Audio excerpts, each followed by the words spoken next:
Fischer.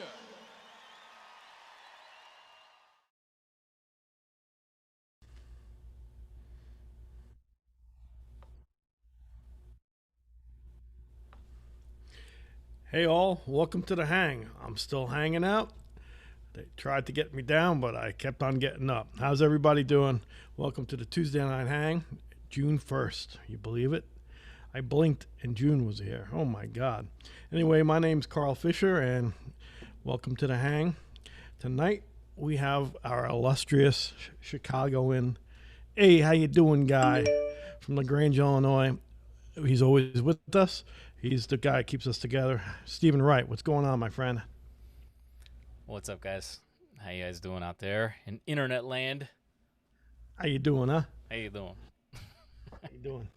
You don't have your kimono on tonight. Hey, I got the short sleeves.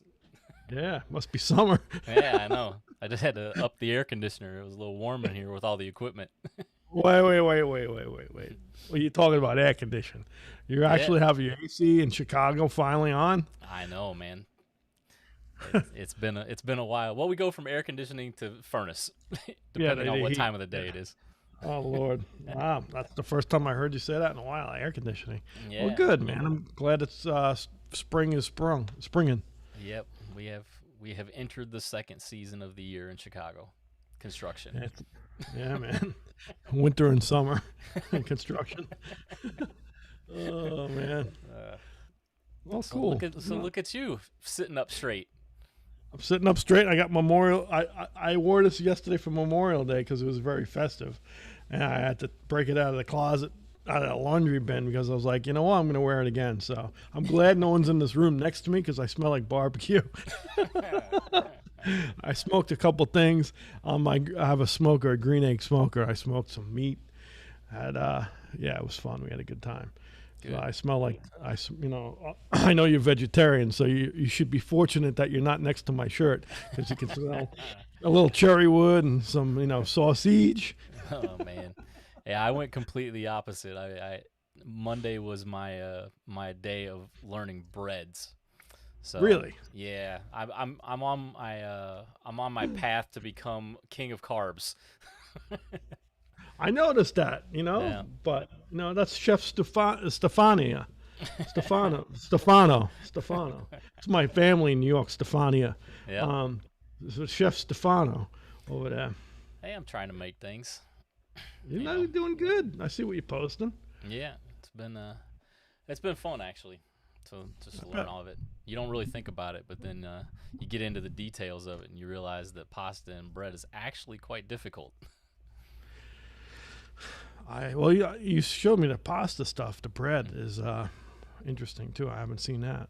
Yeah. So, well, good man. Plenty more. I got you. So you survived Memorial Day then, making bread. That's what you did. I did. 4.5 hours worth. God bless. That's good. We've been man. doing Good. a lot of stuff outside, just keeping up. Elizabeth Cool. keeps the outside looking nice, so Very nice. got to give man. her that credit. Awesome. Well, Yeah. that's good. Yeah. All right, man. Well, before we go any further, I will definitely say, hopefully everybody had a safe and happy Memorial Day and reflected on the people who have protected our country, and we appreciate it. And words seem to be pale in comparison to what the men and women do for us and did for us. So, June 1st, here we are. Thank you. If you're a veteran, we thank you very much. And for people serving, we thank you also. So I figured I'd wear the happy red and white blue shirt today. Although I kind of looks like it looks like a tablecloth if I go sideways. That's why you wear it when you're smoking things. Yeah, it's a country tablecloth. I think I saw that tablecloth when I was growing up. Yeah, exactly. It was plastic. Oh my God. It is what it is. Yeah, man. But yeah. So we've been off about a month, right? Yeah, it's been four weeks. All right. Yeah. I appreciate the well wishes and the support. I had a little surgery 3 weeks. I'm 3 weeks post surgery now, I believe. Mm-hmm.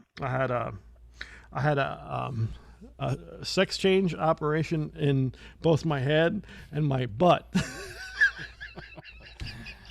And good night. Thank you very much. I had a lobotomy. Oh my God! You go like this. Oh. Yeah. I just got an No. email from YouTube. I'm done. Yeah, I was done. The first, season 5, episode 5. That's it. You're done. It was Time to go historical. home. Yeah. Yeah. No, I mean, I came back with all everything that well, no, I didn't come back with everything I went in with. I had a really bad belly hernia, but I had to check all my other parts to be sure they were okay. I had a really bad stomach hernia, and I alluded on in somebody email. I think I emailed, not emailed, but did a little social post. Had a really, actually, it was ongoing for 3 years. I have a lot of friends of mine that have hernias in different places. Mine was in my belly button, umbilical hernia. And playing hard, I guess I play hard. Playing with what Maynard used to say, an energy demand. Playing with a lot of compression, stuff like that, and lifting things and having a bad diet and being big just caught up with me. So I herniated my stomach wall about 3 years ago and had about, they took about 4.5 inches. It was a 7-inch of intestines. Well, you know, I don't mean to get really gross, but 7 inches of stuff that went through the wall.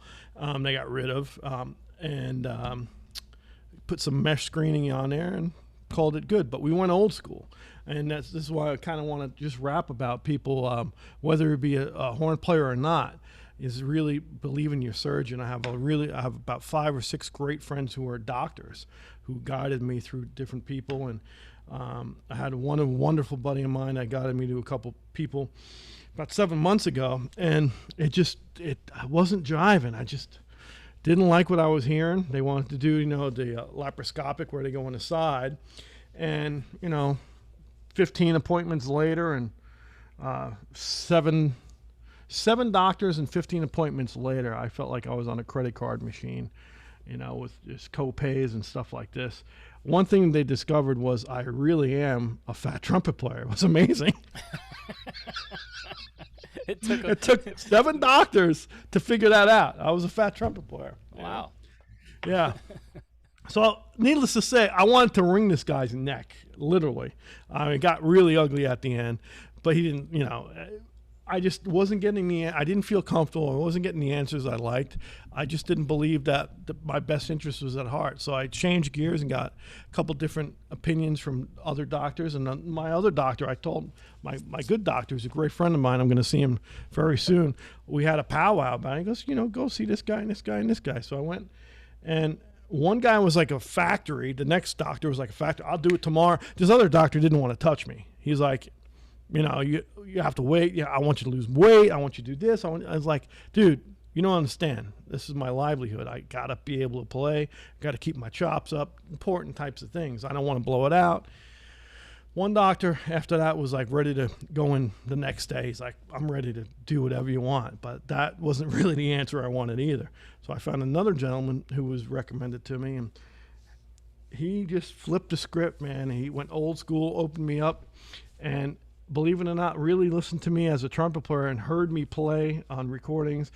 He found out that I wasn't really what we call a non-pressure or smooth jazz, mezzo forte, playing very soft, So he was very concerned with, again, my diaphragm, my muscles that I use in my diaphragm, how it would interact with a bigger piece of mesh.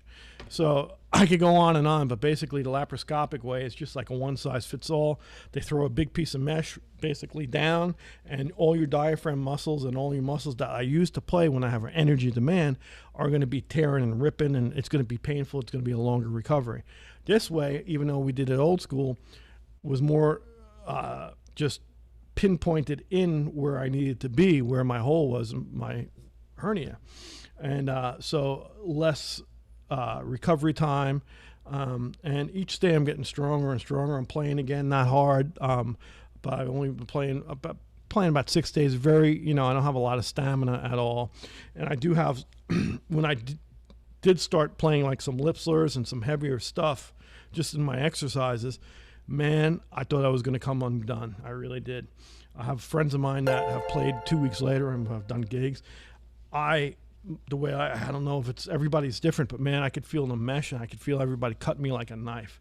But every day I'm getting stronger, and the reason I'm bringing this up is trust your doctor, trust your gut, trust your instinct. And I've been going on for about 7 months with this, 3 years, 7 months with doctors, and 3 years of having it. And I'm so glad I did it. But the reason I'm also bringing up is, whether you be a musician or not, trust your gut and instincts, and also, thanks to good doctors, my beautiful wife and my family for supporting me, you guys, and without you guys, the well wishes has been very nice. So I really appreciate you guys reaching out and sending nice messages. So thank you very much. And good night. Yep. Now I need a nap. No, no, it's good. We got a lot of comments. Obviously, people saying, best of luck for a full recovery, things like that. Had a couple really nice messages that I passed along. One of the guys that's here every single week, James, wrote a really nice note. Yes, you did, James. Thank you, James. That was very nice. I enjoyed reading that. Thank you, buddy. Yeah.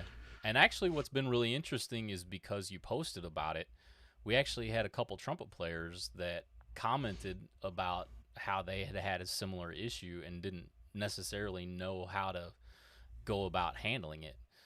Oh, okay. Yeah. And exactly what type of thing would be better for somebody in this particular situation. So cool. that was good to talk about it a little bit there. Yeah, if I can help, and we can help by just by proxy and process of elimination. Uh-oh. I think he said elimination and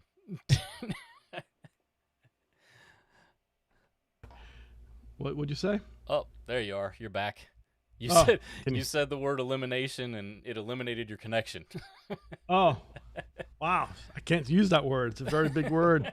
And we use the big words and all of a sudden get shut down, right? No, it says the process of elimination. And, if we can help out one person or 10 people, through my experience or, I tried, I looked at this whole surgery thing. I reached out to a lot of trumpet player friends of mine, brass players, saxophone players, and I actually perused internet forums of trumpet players online. I went across the board and read as much as I could about people's recovering time. And, the human body, everybody's different, and everybody plays differently. I have a really great friend of mine in New York, great trumpet player, Matt Hildenberg. Oh, sorry to call you out, Matt, but you wrote a really nice message, and he was playing 2 weeks after his surgery. He was right back on it. So everybody's different, and everybody obviously has different hernia. How do you say the word? Hernia. Different, types of hernias, and whether it be large, small, what have you. But if I can help out anybody, my buddy Mike Del Judas, I called Mike. Mike's been through a whole bunch of stuff, and so I spoke to a lot of friends, and I got a lot of support and a lot of great feedback. So if we can do the same to help anybody out, by all means, drop us a letter or an email. And one of the comments we got was the fact that you just mentioned that you've been this has kind of been going on for almost 3 years for you. Over 3 years, yeah. So it's obviously something that we hadn't really talked about. But that means all of the last 3 years of, as you love to say, performances. Performance. You love that word. That's my word that Carl loves. But basically, all the gigs you were playing with that injury. So I guess the question for you is are you going to have to relearn certain habits and how you feel when you play, or you're going to go with the Maynard method? What it should feel like. I should know what it feels like already. I like I said, I tried to go for it the other day. Not really hard, but just to see, I can do a couple connection slurs where I had to engage my diaphragm, and immediately I felt like the knife and the mesh, and I was like, okay, there goes I could feel the diaphragm just, but. Well, I was going to say the Maynard theory and the feeling on everything. This doctor was great because my follow-up post-visit 2 weeks afterwards, he cleared me to play. He goes, think about it as a weightlifter. And immediately, I like this guy, man. He just gets it. I'm like, think of it like a weightlifter. He goes, you're not going to go out and bench 250 pounds right now. You're going to go out and bench 20 pounds. You're weak, Same thing with your trumpet playing, man. Start slow, start easy. If you're a singer, I tell the same thing to a singer. And your stamina, no matter what you do. Because I actually, for a big dude, I walk a mile, at least a mile a day in the morning. When I'm feeling really good, I'll do 2-3 miles. I haven't been in a while, but I'm back up to a mile now. But that first week, I can only do maybe a quarter of a mile. The first couple of days, I couldn't even get around the house. I was up and about, but I was slow, But I noticed it was the whole thing is what Maynard Ferguson used to say was, just get your muscle memory to the point where every day you're improving, what you're set, or you're improving your diaphragm. Not improving your diaphragm, you're getting more control of things, and you're just regaining that muscle. So, I'm not going to think about it other than I know what it should feel like. And I'll be honest with you, I did a recording session. Great saxophone player. I'll give him a shout out. Kyle Schroeder. He's here in town in Tampa, St. Pete, Florida, where I'm living. I had a talk with him. He's an upcoming young saxophonist, wonderful guy and player, and he has a debut record coming out. And so he asked me to play on his record. We were talking. I'm like, listen, I should probably do it sooner than later, because I might be down for the count for a month or two, as far as my strength goes. So we went in, and it was my last session I did. It was about a week before I went in, and I had a lot of energy demand stuff, and I'll be honest with you, I had this big bulge shooting out, and I shied away from a couple double C's and stuff like this. Didn't think I could do it, and I finally, I'm like, all right, what's the worst that can happen? Yeah. I go for surgery, I'm going to surgery. I'm like, if I blow something, so I kind of had to talk to myself, and I went and did it. And I'll be honest with you, the doctor told me a couple of weeks prior to that the skin was so thin that I was ready to pop. It was stretched out that much. And I'll be damned, I got done with that session, and it was wet down there. Let's just put it that way, in my stomach. And I was like, man, I couldn't have had surgery fast enough. So anyway, I'm getting really grody now, but know your body, know your doctors, and, break it down to simple things. Break it down, if you're a horn player or even a vocalist, it's all energy demand and manipulating your air and your diaphragm, and having your oral cavity open enough to be like Pavarotti, whether you're playing trumpet or singing or playing trombone, just having a good axis of where you're getting that energy and that sound from. Whatever, I'll stop now. No, so, is anybody hanging with us? Yeah, we got a couple people. We got a lot of the regular crowd, the fish heads. Cool. Fish heads, what's happening? I missed you guys. Noah hanging out. Is the president hanging with us tonight? Noah's hanging out with us. What's up, Prez? Mike Beachman. Mikey, what's happening? Melissa and Teddy hanging out with us. Lori. I'm not that. By the way, that kiss is for Melissa, not Teddy. Even though I'd kiss Teddy too, but that's for your beautiful bride. You guys share the salmon shirt collection. Yeah, well, come on, Teddy. You got to get one of these tablecloths like me. Let's see. Who else we got? Oh, we got Greg and Brenda and Shelvina. All right. You know those people. Yeah, I know those people pretty well. It's like I grew up with them. Thanks for coming back. They schooled you. Yes, definitely. James is here. We mentioned James earlier. Got the hang monster, James. Frank Benici. Benici, what's up? Yeah. I'm going to make some gumbasto for you. Which is like it's like my Italian chili, if there's such thing. I'm going to burn you. That's between Frank and I. See, we got Gami and the guys at the JOG Corner Store. Hey, what's going on? What are you guys selling over there? Getting you ready. Guys getting in trouble? They're getting ready for the summer. Yeah, good. Yeah. What they got? What in Illinois? What do you got? Another 3 weeks before everybody's out? I think a lot of the schools ended at the end of last week or midweek this week. Oh, okay. So I just think it's the difference of public or private. But gotcha. Yeah, I'm going to my goddaughter's graduation tomorrow. Yeah, that should be cool. Yeah, it's awesome. Yeah, everybody's getting out and moving on. Yeah, I'm not completely sure of the dates because my favorite kids are other people's. Hey, your kids are right behind you, by the way. It's Fred and Barney, right? Exactly. I got my drone. Yeah. He's got his dog. He don't have kids. He don't have. He has a dog. Apollo is his kid. That's right. His He's drone. Handful enough. Yeah. But yeah. So we got a lot of people hanging with us tonight. So that's good. Josh, one of our last guests before the break happened. Josh Wibble. Hey, Josh, what's happening, buddy? So, hope all's well. I heard it was Rich's birthday, Josh. Rich was on Was he on with Josh? I think Rich was. Yeah, it was Rich, Josh, and Brian, or no. Rich was with. No, it was a different episode. So Rich was on with Brian. I mess his name up. Shenadel. Sorry. Haas and Pepper Incorporated. We're gonna do it. Camille Shemajl. Sorry, Rich.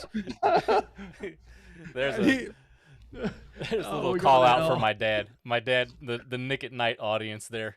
Yeah. Laverne died though. Poor Laverne. I mean, she died. Yeah, I liked Laverne. What was the other one? Shirley. Yeah.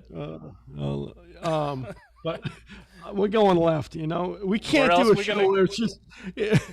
Where else are we gonna go? It can't be two of us. Yeah. We have to have a guest just to kind of keep us normal. Yeah. Not that we're normal, but we're like NASCAR. We only turn one way. Yeah, it only goes to the left.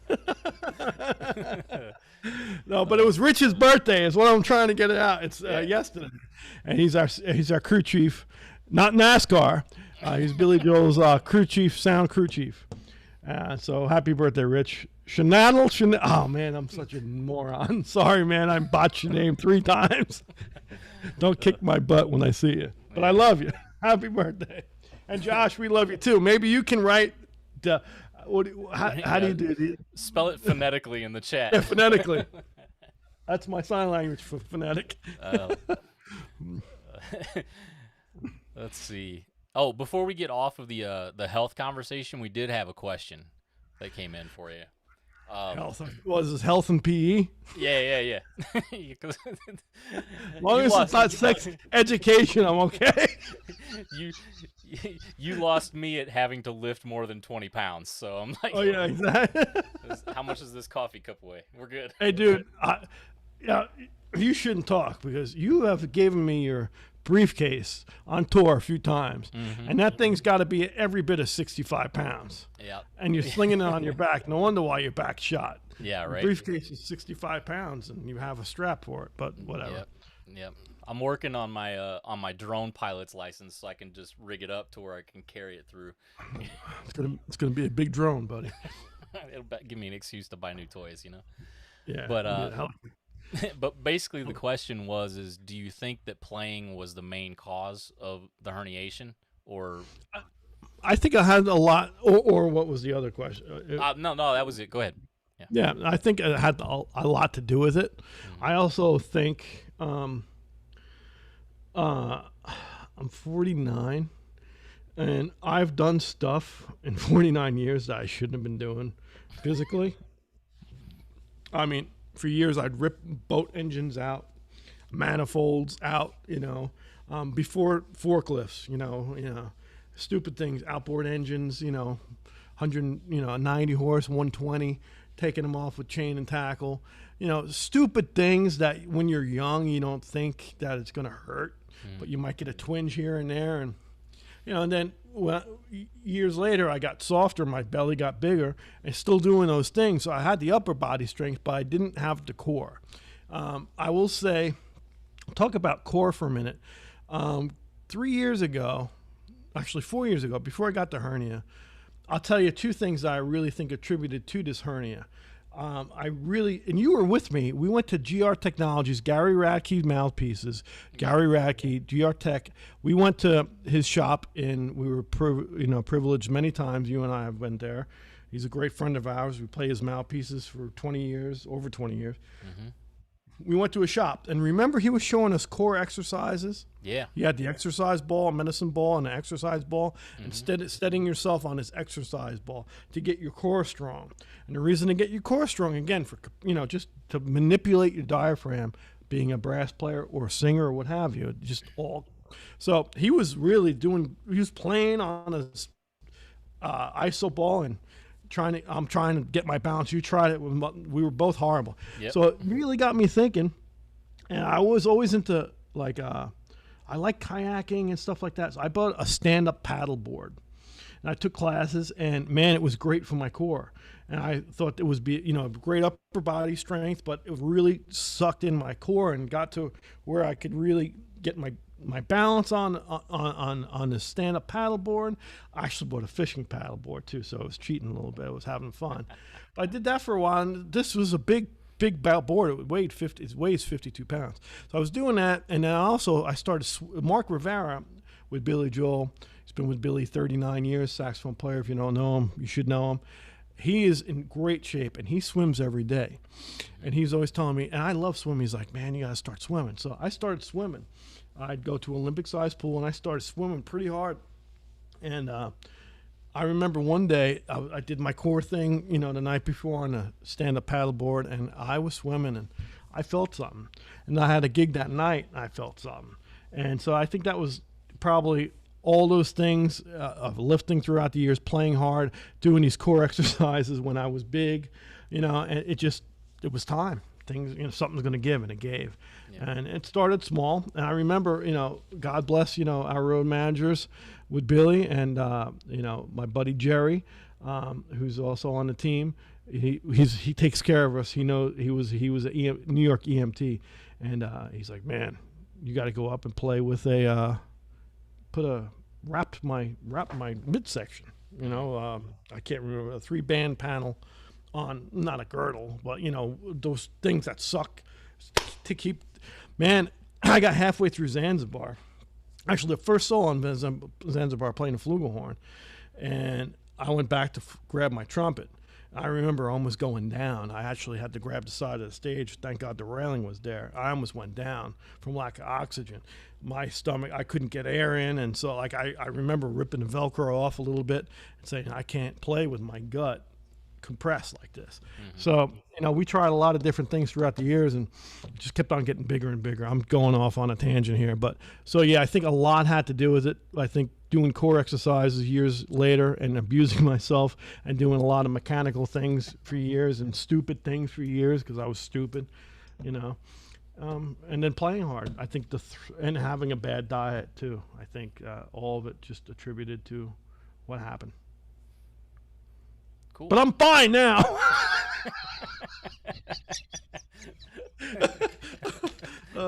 Now I can't use it as an excuse. Yeah, now I have no excuses. Yeah. Nope, I just missed the double C now. I'm wondering when I have one again. Speaking of which, should we? You want to talk a little bit about some of the stuff that's been going on the last couple weeks? What's been going on? Well, have you already blocked it? What the mixing stuff? Yep. Yeah. Sure. Yeah. No, it's been so knowing that I was going to be off the horn for a while. I'm very lucky that we have a world-class studio a mile from my house that 3 of my great friends own. All access recording. Mike Macarthur and Ronnie D and the wonderful engineer, Doug Johnston. We recorded T.Ë.T.I almost 2.5 years ago there. So that was a record we did that was spinning the can. So that was 2.5 years. We never mixed it. Editing and mix, we did 2 days. Was it 2 days of recording, Stephen? Yeah. Yeah, we did 2 days recording. Wonderful band. They did great. 2 days of recording, and then it just sat there. So I knew I wanted to keep myself busy musically. So, basically every week they were generous enough. I'm going in every week and seeing what needed to be, what takes were good, what takes were not good, and mixing. So we've been in the process. Actually, we're doing it a few weeks prior to me going in too. So we've been doing about 6 weeks now. Mm-hmm. And you've seen the MF Spirit medley that came out on Maynard's birthday, Maynard Ferguson, on May 4th. Mm-hmm. That came out, the teaser of it. There's about 4 other tunes that are included in that medley that we're mixing and getting the right performance on. Mm-hmm. We did a couple takes of each thing. So that would be a medley, or we might release it singular. We're not really sure yet. We'll have to finish it and see what happens. But so we did that, and we also did a tune that's very special to me and my family. Is we did a version of Louis Armstrong's "What a Wonderful World," and it's a different version of it. So that's mixed. But the deal with T.Ë.T.I is tribute to evolutionary trumpet icons, and Stephen can tell you, and I'm going to let you talk about it a little bit. Mm-hmm. It's not just the audio. It's not just the songs. It tells a story through video clips that are played live behind the band and samples of the artists talking about their music. So those 4 artists that we picked for the first T.Ë.T.I record was started. We start from the beginning. Louis Armstrong, guy behind me there in the middle. Start with Louis Armstrong, and then move on to Miles Davis. Miles is on my other wall. You can't see Miles Davis, and then from Miles you go into Dizzy. No, actually, did we go to? How was it? Remember the form? Was it? It was Louis. No, it was Louis Dizzy. Dizzy. Yeah. Louis. Yeah, we started with. Okay, so the timeline was Dizzy. So we dealt with Dizzy Gillespie, his whole bunch of his compositions, and meanwhile we got some beautiful footage of those guys playing these tunes, working on these tunes, and talking about these tunes with our arrangements over them. Mm-hmm. And Stephen was the instigator of flying that in and making that happen visually and sonically on our live performances when we did go out and play live, which was over 17 months ago. Our last gig with T.Ë.T.I was in February of 2000. No, yeah, February of 2000. Yeah. Right? End of January, yeah. Oh, end of January, that's right. Yep. We did some things in December. We did ITG in May. Last year with T.Ë.T.I, that was the first. Actually, that was the second performance of the band. Yep. See, I used performance. You did. Yep. Gotcha. And then from Dizzy Gillespie, we went with Miles Davis. We dealt with some Miles stuff, and then we ended it with Maynard Ferguson Spirit Medley, a whole bunch of Maynard compositions. So we put medleys together, but again, each tune will be featured. But let's talk, so I'm mixing that. I have some great help at the studio. So we're trying to get that out. It's been too long. I want to really get this project out. I'm very proud of it. The musicians on T.Ë.T.I, Patrick Bedison on bass guitar and harmonica, Luis Antonio Alicea on drums and percussion, Tim Conway on percussion live. He plays with us live. And then we have LaRue Nicholson on guitar, and Stephen Wright on samples, video, and trumpet also. Am I missing anybody? I think we got them all right. No, I think that's it. Oh, and actually, I had Kenny Walker come in, and he added a little. What was the name of his bass, man? He added some bass, like a. It will come to me. Yeah, I can't remember electronic. The name. Yeah, but it's basically he runs through like a synth rig, right? Yeah, like a MIDI rig. Yeah. So he played a couple tracks for us. So that was cool too. Mm-hmm. So talk to people, about the project. I'd be curious to hear. I'm tired of hearing myself talk. I always like to hear other people's perspectives of it, because again, we did a video about this thing 2.5 years ago. We were hot on it, and it just kind of fell apart because the world fell apart, obviously. Mm-hmm. So, what's your feelings on everything? Yeah. So feelings. I have feelings. Schmazel.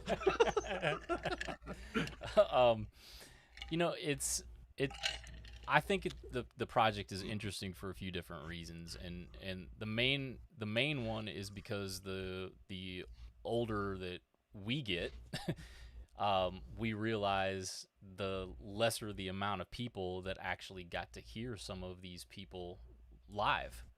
You know, like we have the conversation all the time. In the last episode that we did, we mentioned the fact that, a lot of the people coming up in school now never got to hear Maynard live.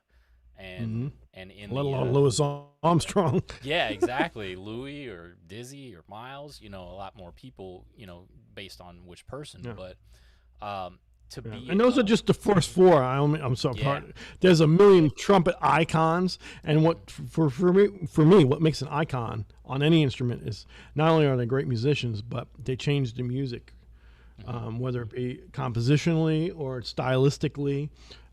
You hear one note and hey man, that's Billy Joel singing, or you hear one note of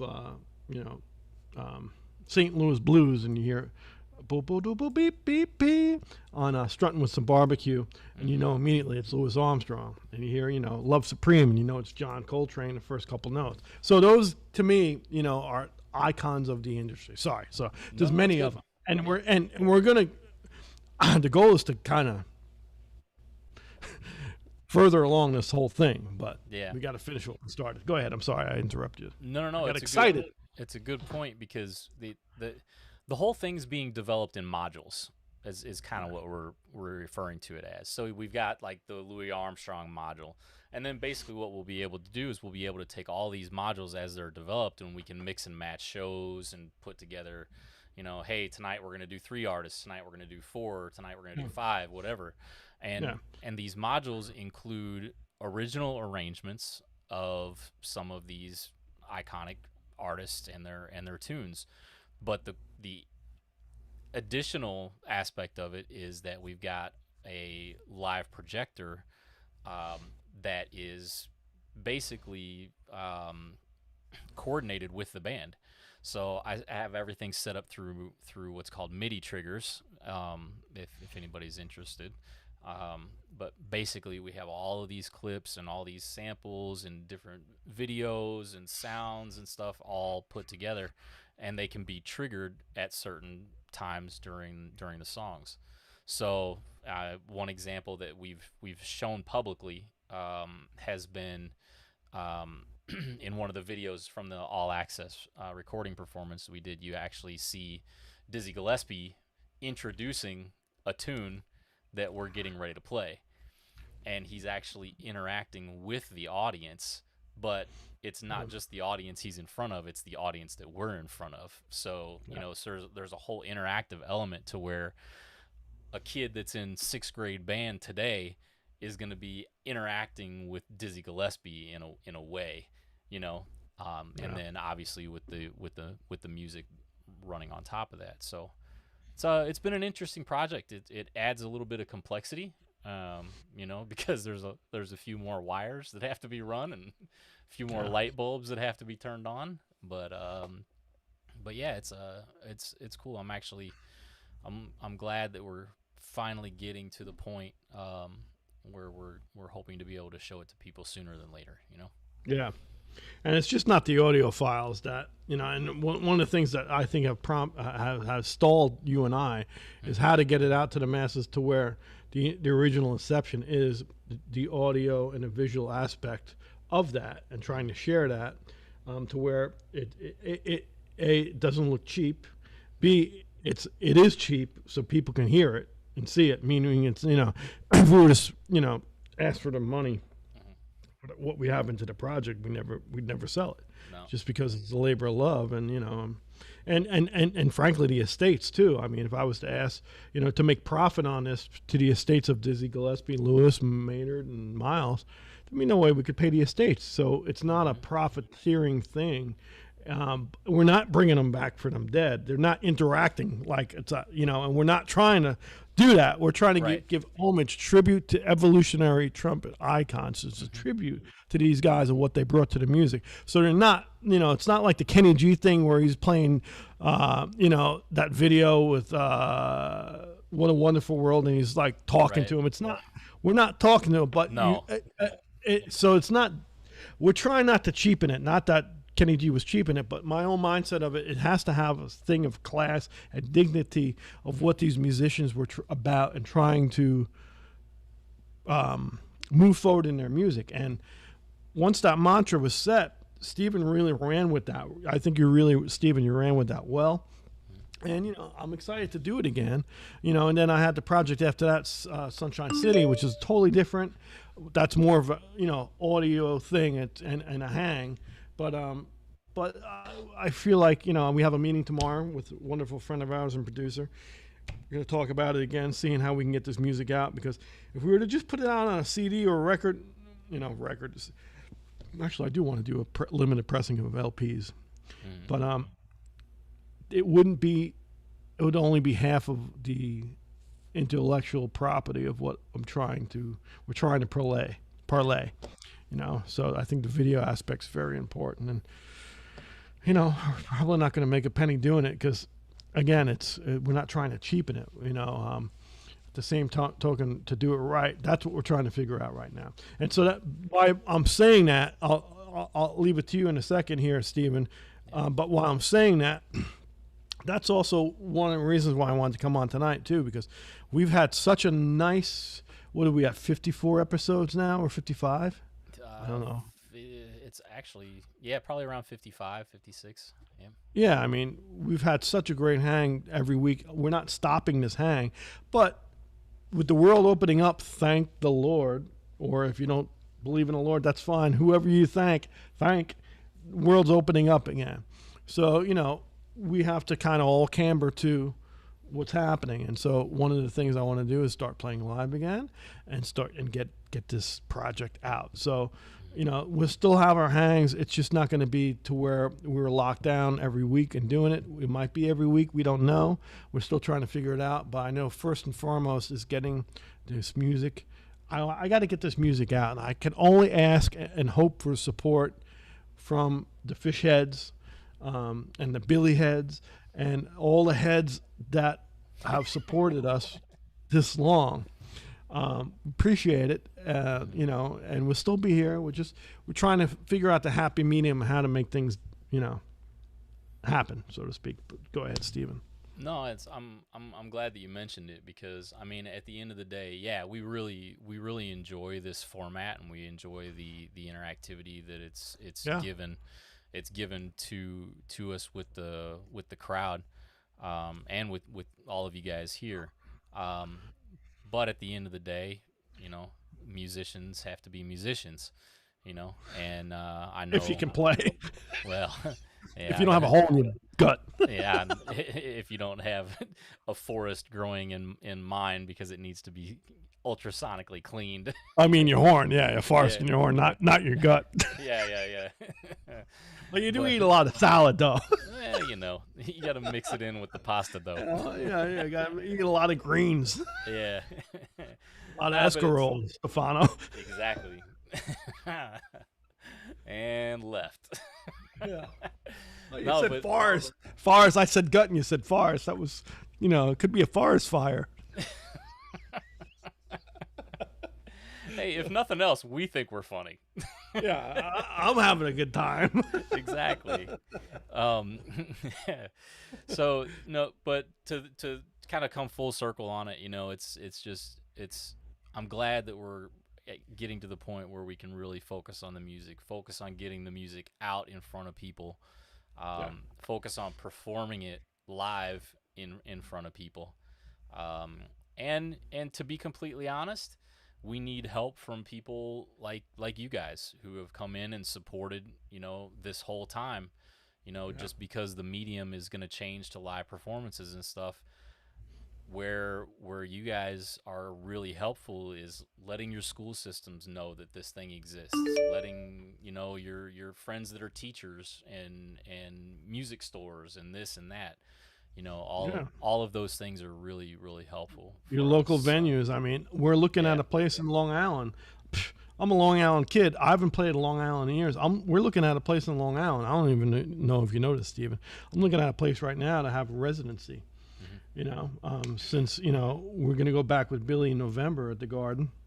And you and I have talked about this for a couple of years, trying to do something monthly in New York. And having, my Organic Groove Band or the T.Ë.T.I band or Sunshine City band, bounce them to my Nouveau Big Band. I have 4 bands, and bounce them every month, and just have, but we need the support. And this is not a commercial, trying to ask for you guys, but without you guys, there's no us and vice versa. So we hope that, we see this opportunity now that everything's opening up. And it's exciting, man. I'm excited to get out and play. I really am. Yeah, we got a bunch of people here in the chat. You guys will have our full support. You'll have my support. Suzanne, Noah, Justin Cantor. Thank you guys for that. Suzanne says, "Come play in Westchester." Justin says Huntington Paramount. Well, Paramount. I will tell the New York people the way I'm looking at it. It's either going to be in Long Island or Manhattan, and it'll be it's going to be one venue, and it will try to be as central as I can, and I'm trying to do it consistently. Same thing in Florida. I want to do something down here. I'd like to do something on the on the West Coast. But I'm getting ahead of myself right now. I just want. I'm very fortunate. I have a really, really, really great support system with the bands I've had. Everybody is into doing it and excited about doing it and available to do it. So, one of the things I hope that doesn't happen, and I'll be honest with you, it happened. I hope this is not the case, but man, playing any type of non-pop music in a major city was a struggle. I mean, I'll be honest, I lost a lot of money. Everybody else got paid. I lost money going out and playing, and had support of wonderful, wonderful people across the board in the business and out of the business. It's just such a niche music. I hate to use the word niche, but since it's not popular, it's a hard thing to hear. So I hope it doesn't go back to where everything's infiltrated and everybody goes out, well, I'm not going to go out. There's a cover charge, and everybody I know, finances are hard, but I want to, I think the public and deserves a good representation and the best quality representation of music we can give, and we could be proud of it. If I just played for musicians, I'd be broke, and so again, without the support of you guys, and different, like I said, the Billy heads, the fish heads, it's good music's good music, and so I just hope that everything comes back. Like, a lot of clubs and restaurants are not there no more, so there's less of a pick to go to. And where I'm going with this, one of my favorite clubs that I played at a lot with Maynard, and I played once with Organic Groove. My buddy Chris over at Blues Alley in D.C., one of the prominent jazz clubs and blues clubs in the world, I believe. It's not there. My buddy Chris is going to work at Keystone Corner, which is a wonderful club in Baltimore. But, there's a lot of venues, man, that, Billy Joel was really, really generous, loving soul like he always is, and helped out Small's Jazz Club in the village of Manhattan. It gave him a nice donation, tried to keep them going. And I know Spike, the owner, he's trying to keep the place going. And these are important things to our fabric of society. Just like the Paramount, a wonderful club. I know Mike Del Judas plays there, as well as Mulcahy's. All these clubs, it's important that we go back to having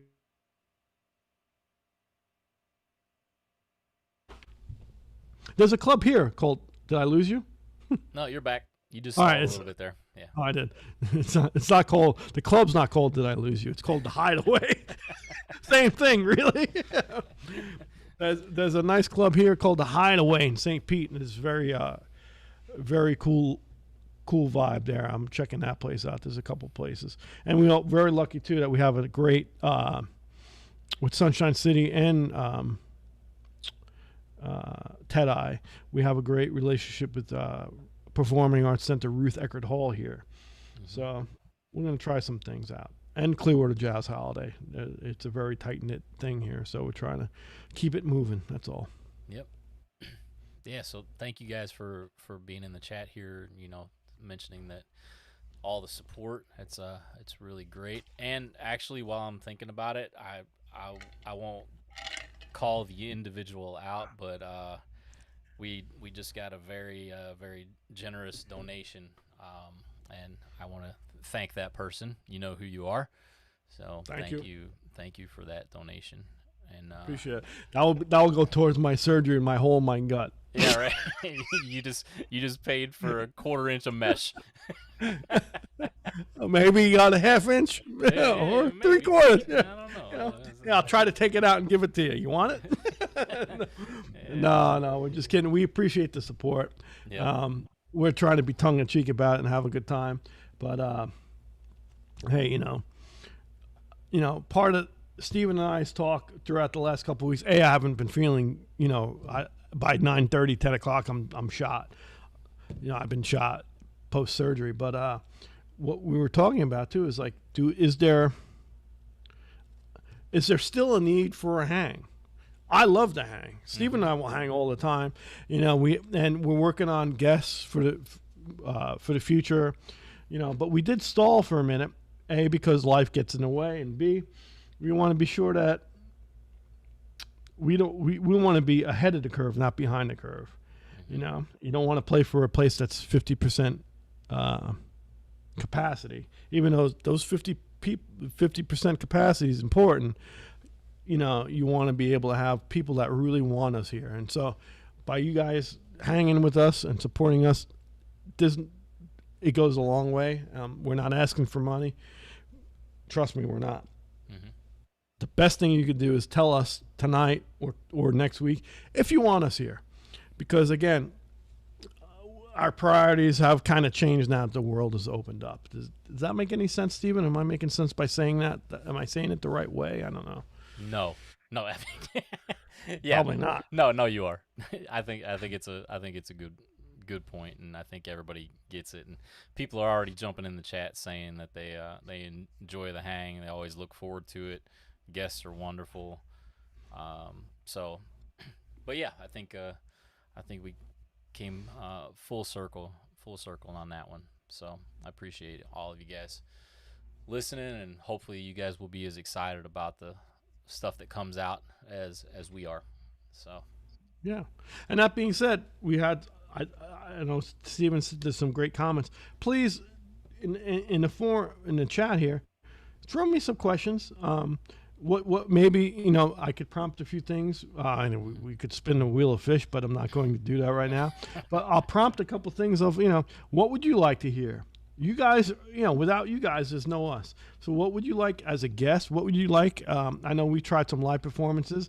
And the other thing I will say is Stephen and I had a social media push for a couple months back, and we were going 7 days a week on social media, putting out content. And, we didn't burn out on that, but again, life got in the way. I had doctor's appointments and surgeries and stuff. And, Stephen had some things going on too, that he was very busy. And we're going to get back to that. We didn't forget about that. We want content because I think both of us I thrived on it. I love doing different things every day. And Stephen, you were really wonderful on doing that. So we're not giving up on that. But what do you guys want as our hangs? And what please post some questions and some answers of what you guys would think that would be interesting.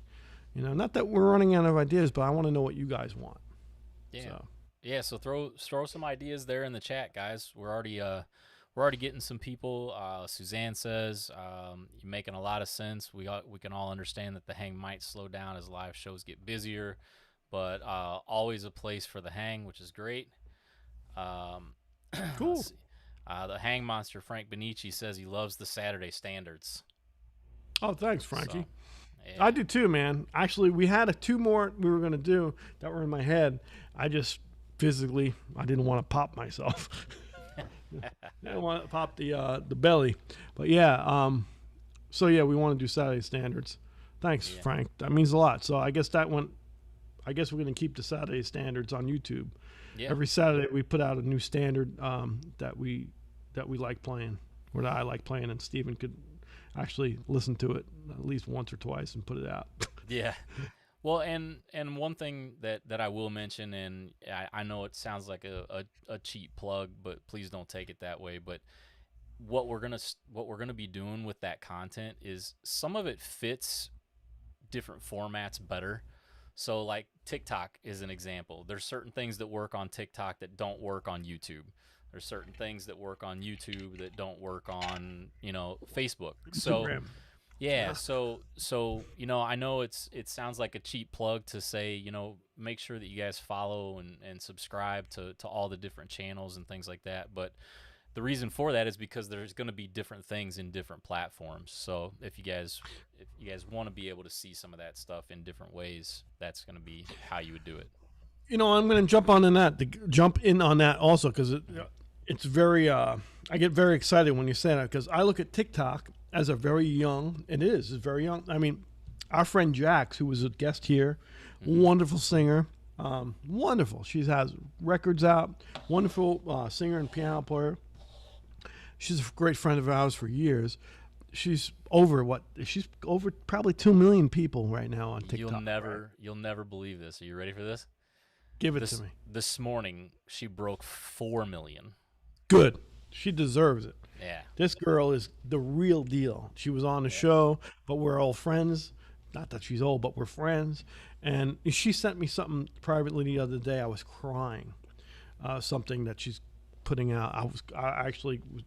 It made me cry. I was like, I don't get emotional. I was like, wow, that's how good it was. And but she's putting out content, and so we try to play to some content that are Emily Bear's another wonderful pianist, and Jacob. What's Jacob's handle? There's a lot of great musicians, and our girl from Chicago. It's another girl from Chicago here. What's her name too? I'm blanking out. It's been 5 weeks. Oh, are you talking about the singer? Yeah. Oh, man, I just completely blanked. I know. It's been like 6 weeks. We haven't been, but I did a whole bunch of her tracks. What I'm getting at, and try to find a name out of Jacob and Ebony Lauren. Ebony Lauren, she's wonderful. She sings like a bird. Great guitarist. Did some things with her, but to me, it reminded me of Maynard. Not me, Maynard, but how Maynard looked at a lot of young people and like got into what they were doing. And what I loved is like hearing. I got inspired, but what they were doing. And I learned so much from hearing them, their renditions of tunes, whether it be originals or standards. And I was like, wow. And so so it was totally different than my Saturday standards. And so it's crazy. Each social media thing has its own style. So the TikTok is like this young, innocent type of kind of. TikTok's not innocent, but the music is. Yeah. Some of the music is very, it's very honest and real. And I love it. And what I love about TikTok is you don't track it. It's either you like it, you do one take and it's good, or you start over again. You don't punch, we don't punch. I don't have the technology to punch that stuff. So it's organic. You just play along with it and it's cool. And then, we were doing YouTube Saturday Standards, and then we were doing Ask Me Anything, and then we were doing Tip Tuesdays for the trumpet heads helping out. And we got a lot of nice comments on that, trying to help out younger and older players alike, not to do what I do. So I like to impart some of that information because it's kind of my job. I think, again, take what I would say with a grain of salt, but I think it's any musician's job to kind of impart what they know or what they don't know and be honest with it. And so it's amazing with the social media thing that each of them has its own style. Does that make any? Yeah. Yep. Yeah. On TikTok, it's like, I hate to use an old saying for a new social platform, but it's like Miles. Miles, you say, you can't say it in the 8 bars, don't say it. In TikTok world, if you can't say it in 15 seconds, don't say it. You're not. It's the truth. Yeah. That's the truth. But yeah, so follow along, in all those different places, guys. Everything will be a little bit different. And that's the spiel on that. So thanks, Frank, for mentioning the Saturday Standards. Noah says that he likes the Tip Tuesday. Really? Yeah. That's Noah, cool. And you're a pianist. I love it, man. What do you get? Noah, chime in. What are you getting on a Tip Tuesday?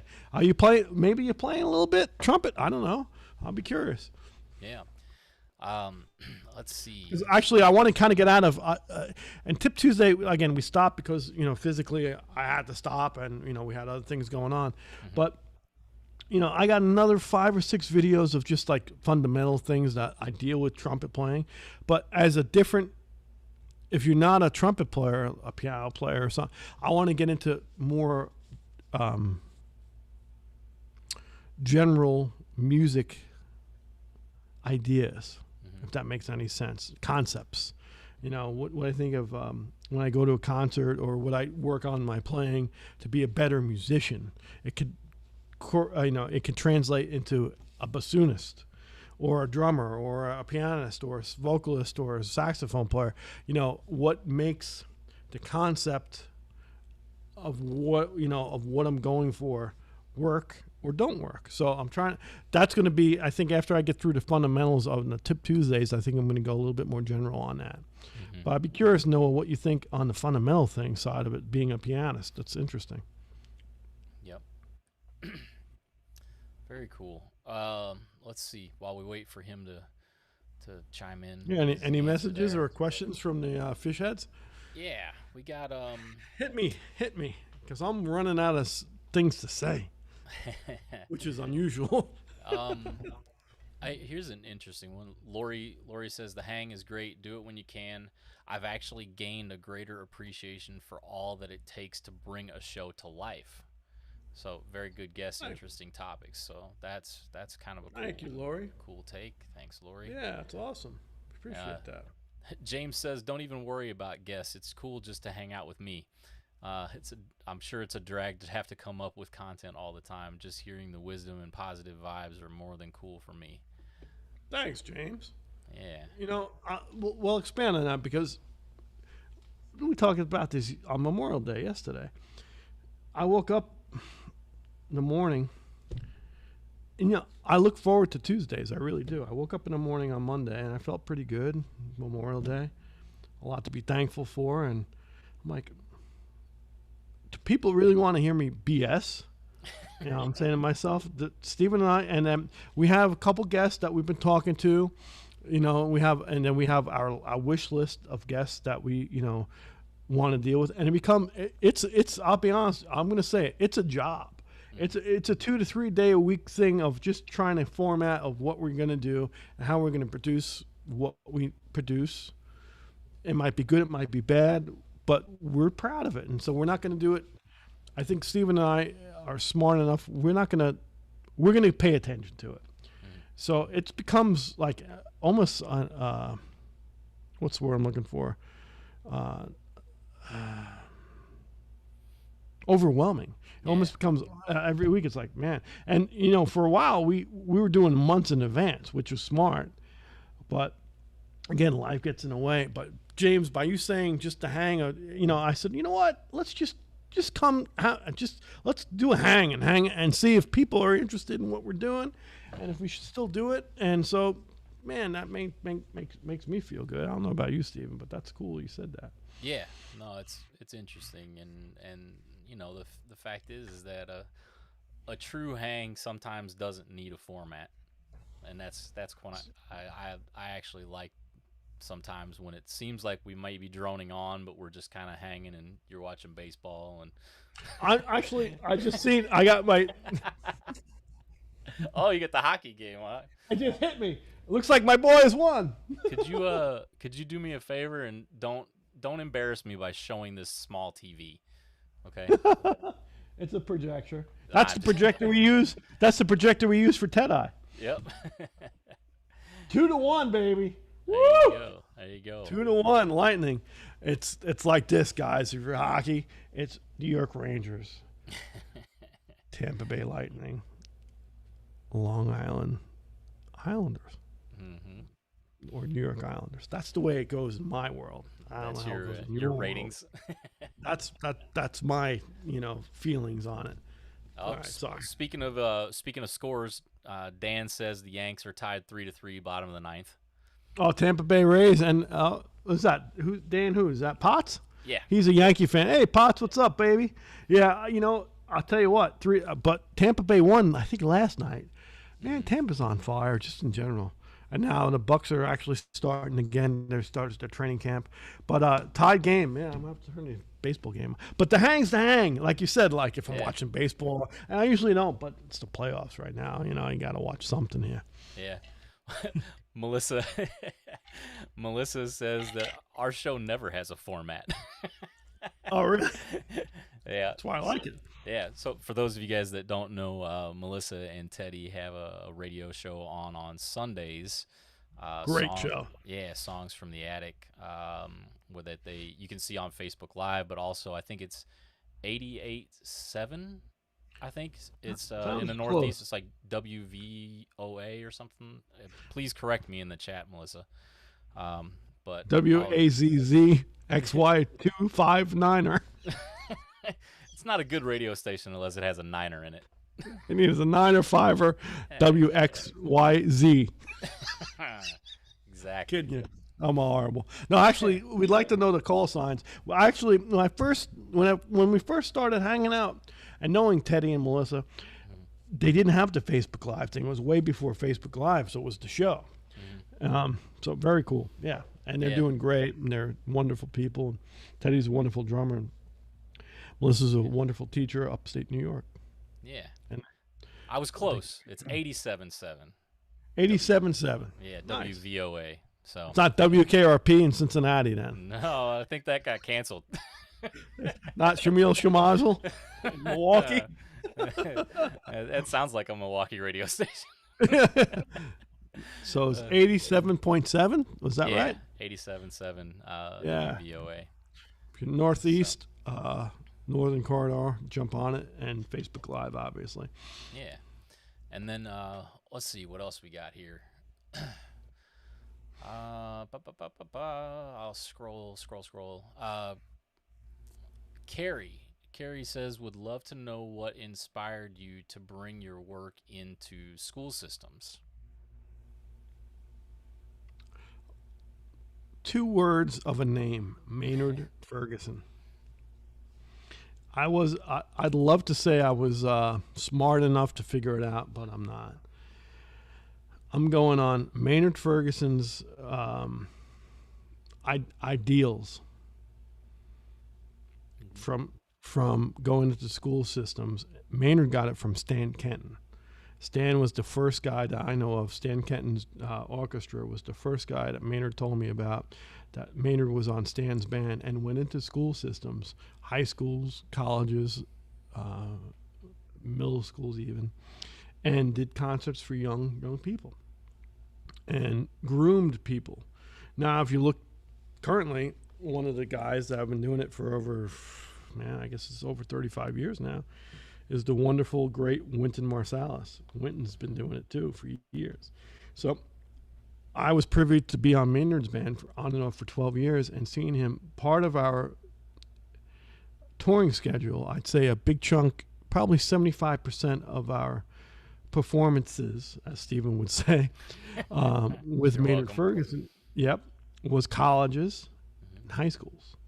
And band booster programs. So you'd have a high school program, band booster. You'd raise money for their program, but it would be the whole district. So you have elementary and middle schools come out, and then we'd do clinics and workshops in the afternoon with the kids, and maybe we'd have the high school band or the college band in the university open for the concert after we do a workshop or clinic in the afternoons. Or sometimes I remember going into a wonderful, our friend in Glen Elg, Maryland, Glen Elg, I can't pronounce it right, Glen Elg, Maryland. He retired. Barry Ensman was a wonderful educator. He had Maynard in almost every year. And I remember him calling me, and he's a great friend of mine. He's on here quite a bit, and he would say, listen, I need you to teach my elementary kids and junior high kids in the afternoon, and then Maynard will do a clinic that night, and then the following day will be a concert, and we're going to open for you. But I'd go pay me a couple dollars. I'd go give lessons, and I still have those relationships with some of those kids, and some of them were professional, some weren't, and that's okay, So it was the one-on-one thing that I seen Maynard do that he got from Stan, that I was privy to seeing Wynton on 1992 when I did Lincoln Center Jazz Orchestra. Wynton took me aside. He'd take a million kids aside, but I was on the band with Wynton in Lincoln Center and seeing him do it. So, it kind of like I said before, it's our obligation as musicians is to kind of pass it along, the information we know or don't know. This is what you don't do, whether it be musically or on the road. So, that was, I think, the biggest inspiration for me was Maynard Ferguson, through Stan Kenton, through Wynton Marsalis, seeing those three operate. Wynton and Maynard firsthand, and knowing the history of that it came out of Stan. So hopefully that answered that question. Yeah. And while I'm here, I'm going to say it's a different time with COVID and post-COVID now.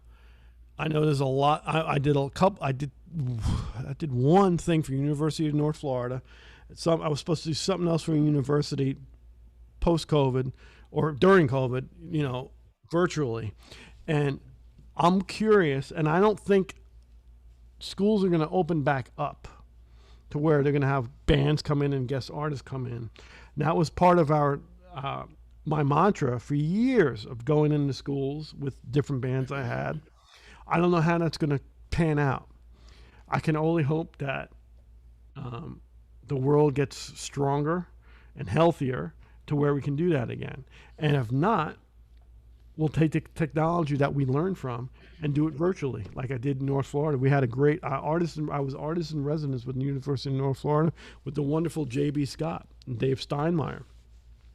And they've had great success with their with their students and alumni coming in doing clinics and workshops, myself coming in. They had wonderful Vince Gardner, great trombone player, come in, wonderful artists come in, and they did it virtually. And we did 3 sessions, 3 days in a row, and I learned more. I had the kids playing for me. I learned from the kids. It was great. So I really hope that that's not lost. That's one of my concerns about the future.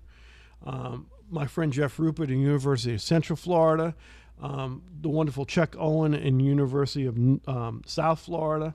There's a lot of great schools here. And then, I had a semblance with NYU in New York City. I was actually supposed to be on their staff going back when we started the Garden. This is 2012.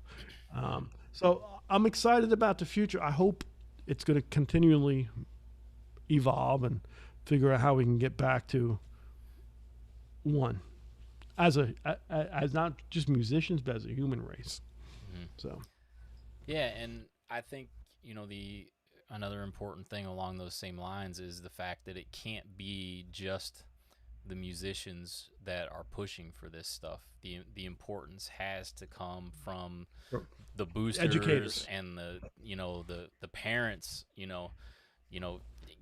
Imparting that that desire to have their kids interacting in that way, because I can tell you firsthand, I mean, it's no secret that we've shared on this show before, that's how Carl and I met back in 1996.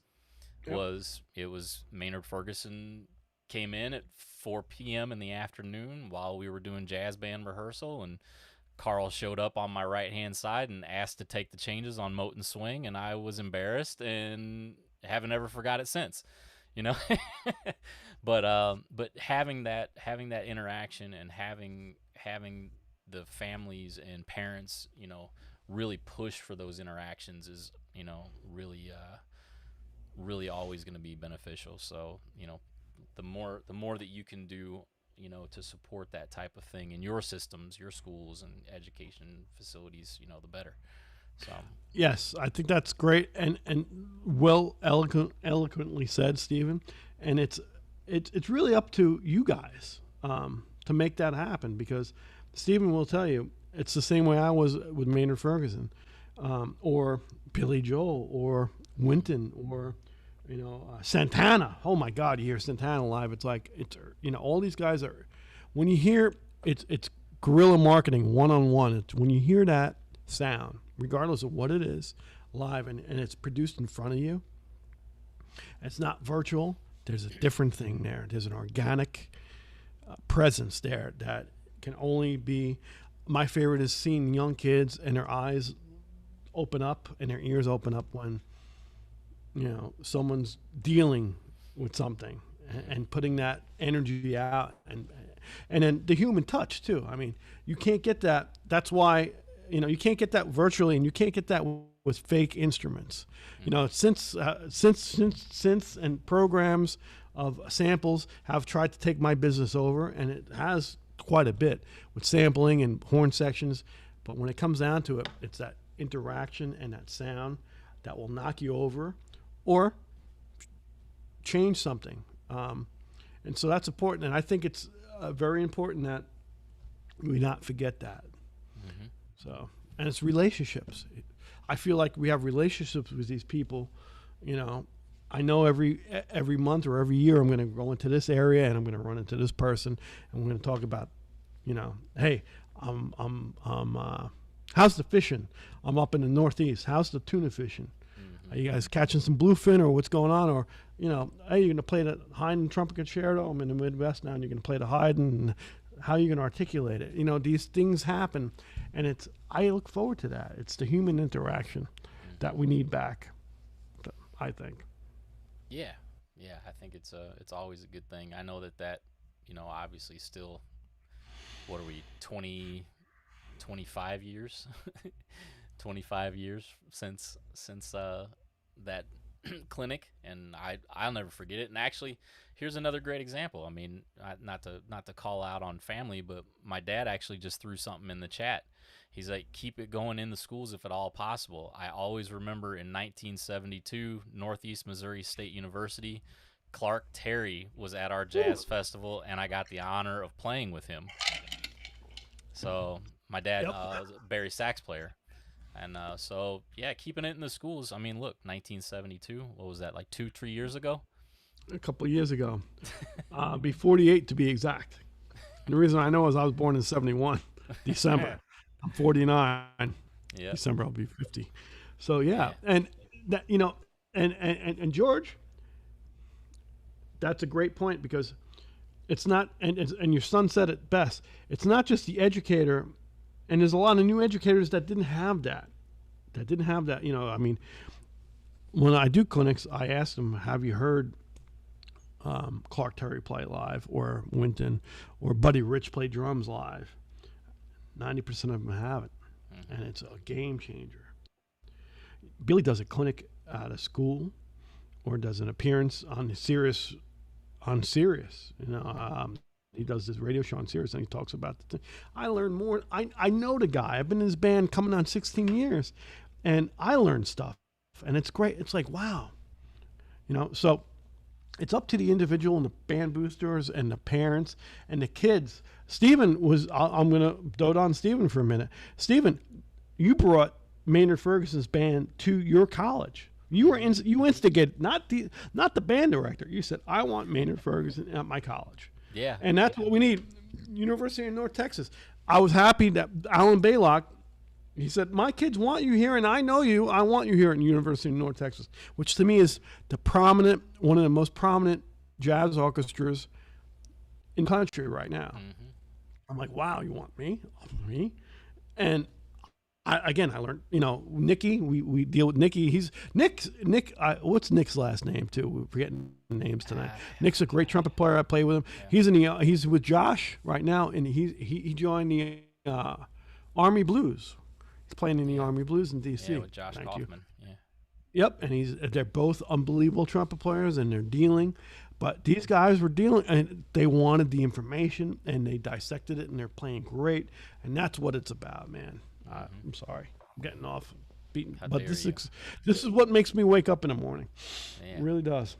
I miss it. I really do. I miss it. Yeah, our buddy Lewis is hanging out with us. Says he wishes. Alessia? Yeah, he's hanging out. Bobby. With us.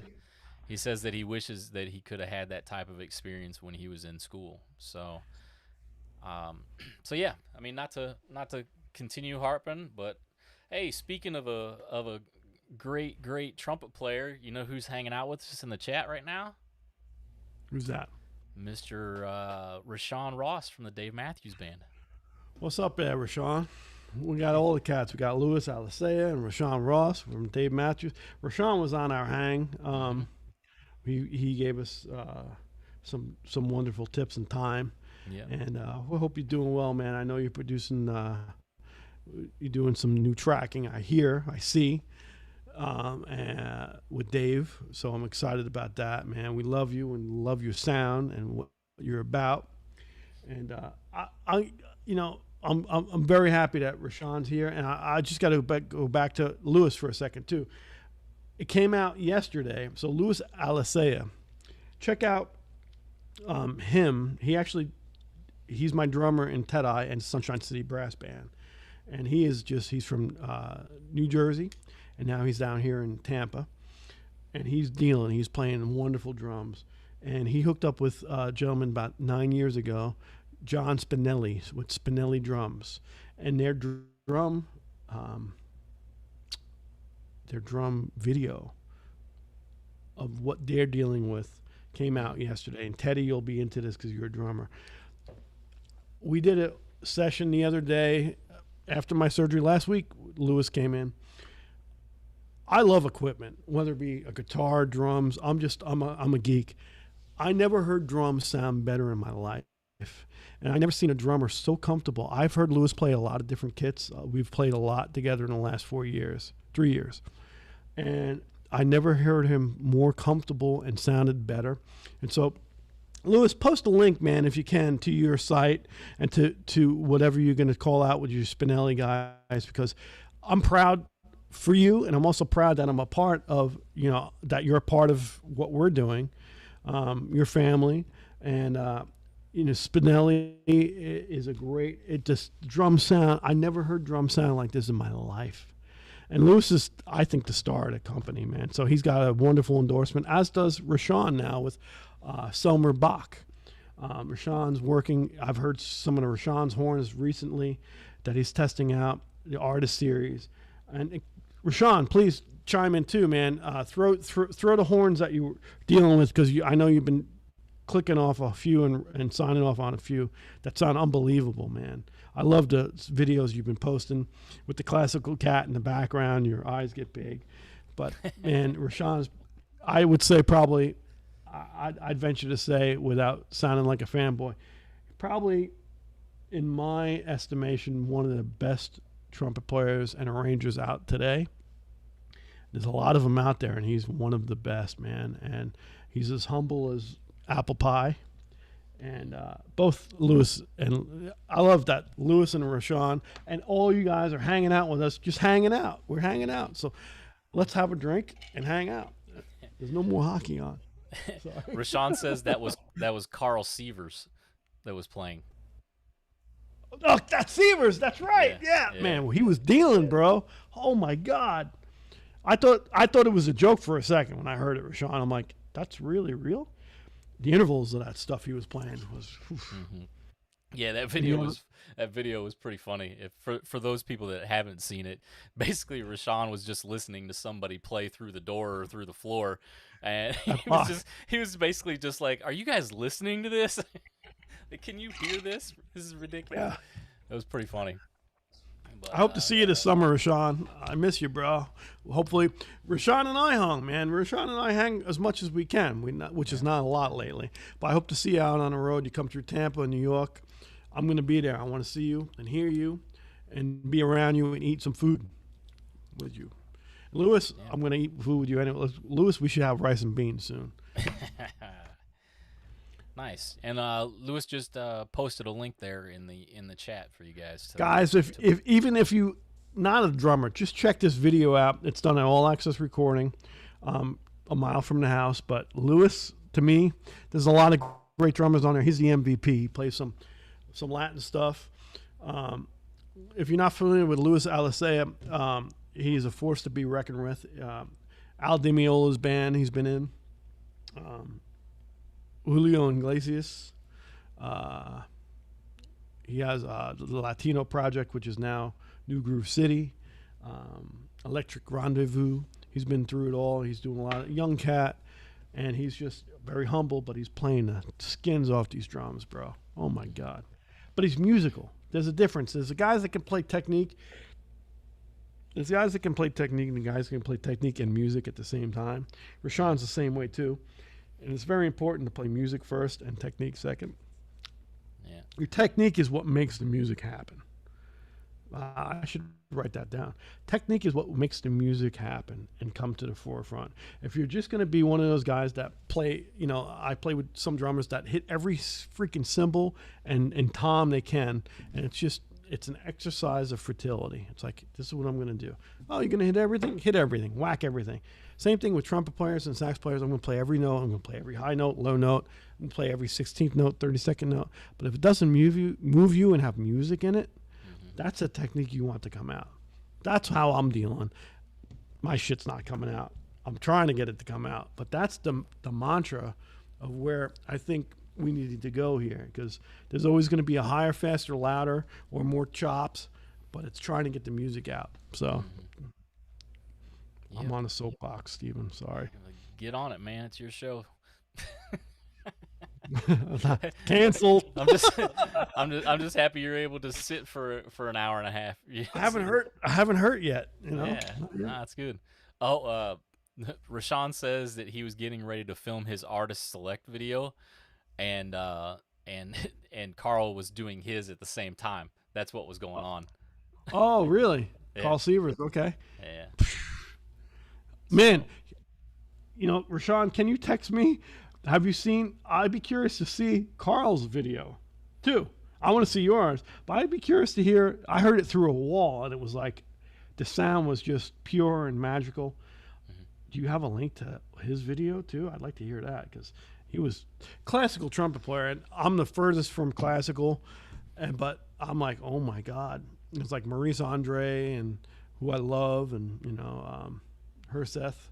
Those guys had sounds. Maynard loved those guys with sounds, because there's no hiding. There's no, part of the thing is like when some orchestra players, you can hide. You can kind of duck behind the French horns. You can kind of duck, but these guys are dealing. And what I mean by dealing is on any instrument, but especially trumpet, man, you lay it out, and either you step on your feet and make a horrible mess of something, or you phone it in. And, I think of probably 10 players off the top of my head. Herseth, in the orchestra world, Manny, there's a lot of guys, man, that are just coming out and just crushing it. Mm-hmm. But, you listen to, and lead players too. I mean, you look at Conrad Gazzo and Snooky, and those guys, they're just in front, it's just, there's an honesty there that needs to be there. Mm-hmm. And, also we talked about fakeness of the internet, and there's a lot of guys on the internet saying that they're players and stuff like that, and they play a little bit, whether it be any instrument. But what separates the women from the girls and the boys from the men is actually the gig and going out and hearing that for real. There's a lot of fabrication that can be had, and there's a lot of tips that can be had, but as a young player, really try to suss out what the trueness of this person is, what he's done or she's done, where she's been, what they've done. And hear recordings of them live, and not live, but live is an important thing too, but see what they really have to offer, what bands they've been in, because right now there's a lot of armchair quarterbacks on a lot of instruments right now, because they're virtually. It's hard to disseminate who's real and not. So as a young musician or artist in anything, seek out the most truest organic inception of what they're doing, and that will steer you right, hopefully. Yep. Very cool. I think I've gone all the way through the chat so far, believe it or not.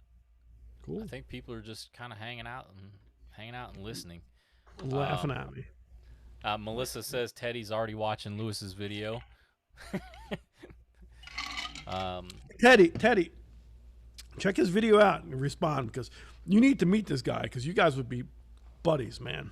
We could go out and eat some food and laugh. Yeah. Hey, Lewis, do you have a salmon shirt? I just Yeah. want to make sure that you have time to get one just in case. Yeah, no, the Spinelli stuff and Lewis playing the Spinelli stuff is pretty. I was a fan. John Spinelli was we were doing a session with Lewis last week, a week and a half ago. It was last Monday, so it was 8 days ago. And unbeknownst to both of me and Lewis, John Spinelli was in the other room finishing up his video of the drums. So Lewis is in warming up, and we're actually playing a Maynard tune, Fox Hunt. And Rashawn, you're on deck, bro. If I can't get what I want on something, you're on deck. So I know you're going to come dealing if you would give me the privilege. And if you don't want to do that, you might be on deck for something else. But Lewis is going to play some Fox Hunt, and he's warming up and he's getting his things going. And it's, we do a couple practice takes just to kind of make sure everything's running right. And I run into Spinelli in the other room. I'm like, your boy's in the other room. He goes, I was wondering who the hell that was. It sounds amazing. I'm like, listen, even if it's in the middle of the take, just go in, hear your drums, and then come into the control room and hear your drums. And let me know if it's right or not, because I never heard drums sound like this. And I was just, the guy was totally cool, John Spinelli. He's not an Irish fella. I got along with him really well, and so we're talking. So I came in, and he's listening to Lewis play, and he comes in the room a little later and goes, that's it. And the drums are very open sounding. And what I'm getting at is I started fanboying and taking pictures of the two of them, because I'm like, there's the artist, there's the guy that made the drums, who could play, John can play, and Lewis can play, and they have a long relationship together, working on the craft of the instrument. And that's what I love. And it's coming to fruition right now. And Lewis is slaying it, and you're hearing your drums live, and you're getting a translucent recording of it, because Doug Johnson and that studio is just great. It's a great place. And I took pictures of it, and I hung with Lewis, and we talked about drums the whole day. And Lewis went to his second gig after that. And what I'm getting at is, it was a special day. I was a fly on the wall, and I got to see this. And, I sent the pictures to Lewis a couple days later, and that's what I love about Warburton. That's what I love about Bach with Rashawn. It's getting that sound out of your head and getting it onto tape and getting it to the live people on a live gig. And there's something very organic about that. Now that the world's opening up, we can do that again. So I went on a tangent again. See what I'm horrible. Shamil Shamazel. Actually, I know it's not the board audio, but on May 24th, we actually posted a little cell phone clip from that studio session that you're talking about, where Lewis was playing. Oh, cool. Yeah, so if you guys go out to Carl's Facebook page, you can actually see a short clip in the studio. Can you post a link, Steven? Yeah. Give me. I'm gonna put you. Yeah, because usually we're on it and we'd post things. That's part of the prelim we do. Steve and I will talk about, when we have a guest. We'll talk about clips, and we'll put links up. And Steven will show the link, not a link. He'll show the video. Steven's slick. He'll actually put the video up, and that'll give me a time to have a drink or get up and stretch, whether it be 2 minutes or 3 minutes. But this just came up. So he's going to post a link that you can check out. And it's a Spinelli drum kit and him playing in the studio live with Spinelli there. And it was just by fluke. And, man, I'm really proud, A, that he's my friend, and B, that he's making music with me, man, because I'm excited about this. And like I said, Rashawn, you might be on deck, man, because I need some trumpet help, bro. I need some trumpet help. He says I can't play that stuff. Oh, come on, yeah. Yeah, I don't believe him either. My big white ass. Come on, bro. Yeah. I need help. I need some love, man. We need to eat some food. We need to go. Actually, I've been talking to our boy Danny. Oh, I'm going to say this. Danny Falcone, wonderful trumpet player, and he's on the West Coast, monster. I spoke to Danny the other day, and I'm getting a little melancholy, but I'm going to shout out to, we lost a giant in the industry, trumpet player, Mandel, Johnny, right? Correct me if I'm wrong. It was Stephen's father, Stephen Friedell's father, Johnny, from Detroit. Wonderful trumpet player, 82 years old, sound for days, played on Marvin Gaye's records, a lot of the R&B and Motown stuff. Wonderful player, wonderful guy, wonderful family. He passed away, and Danny was talking to him. I was talking to Danny, texting him that day, and he was like, listen, I'm talking to Trudell right now. He's in hospice. He's not doing well.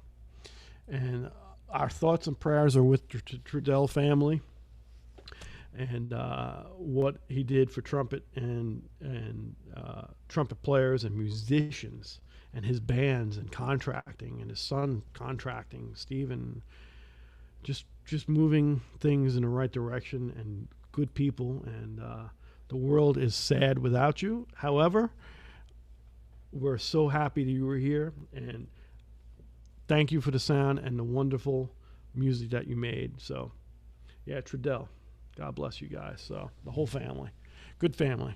So, I was talking to Danny, and he was like, so I would call it Danny because Danny and I were talking about cons, old cons, like, Rashawn, I have a problem with old cons trumpets.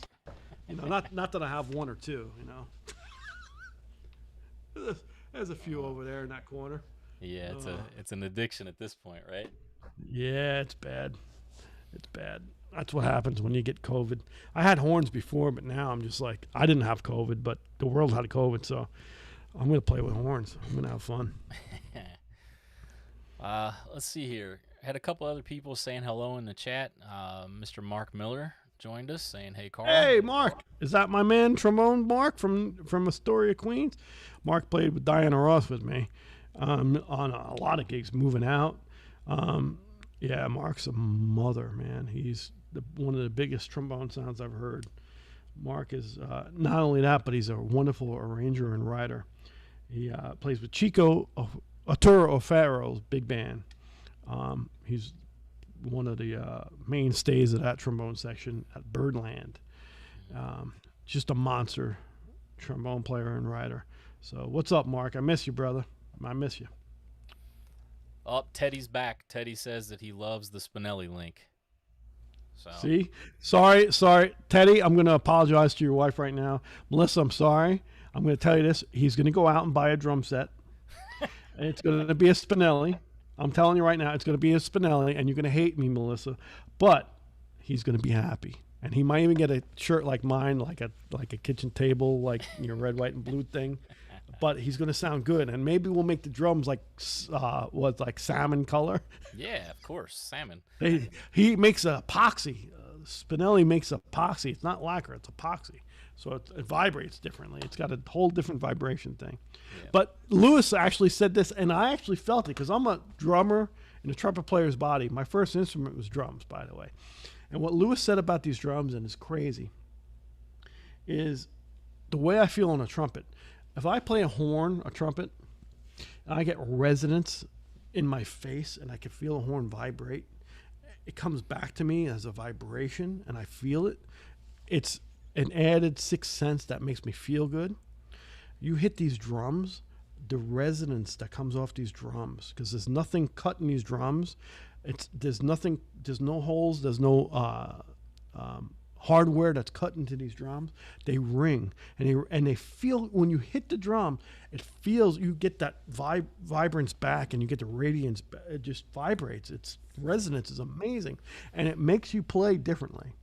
And I seen that firsthand with Lewis, and just me hitting the drums, I was like, oh my God, these feel like great. And then you go to another kit that was at the studio and you play that, and that we used to record on that kit. I recorded 2 records on that kit. I hit those drums and you hear them and they sound like trash cans compared to what this thing is. I'm like, so Melissa, I'm just letting you know there's a checkbook coming out soon. Well, yeah, but things are opening back up, so it's a tax write-off again. Oh yeah, everything's a write-off. Yeah, even the shirt. Right off my marriage.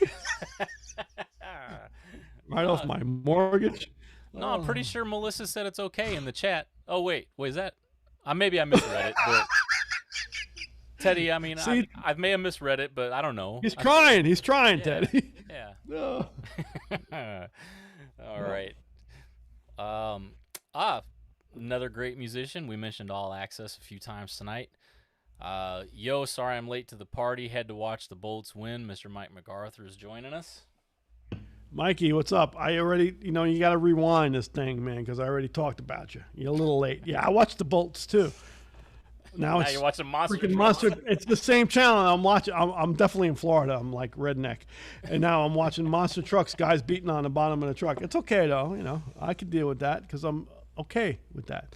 Yeah. But yeah, we watched the Bolts win, and Mike is the proprietor and a wonderful sax player of All Access Recording, and All Access CBD.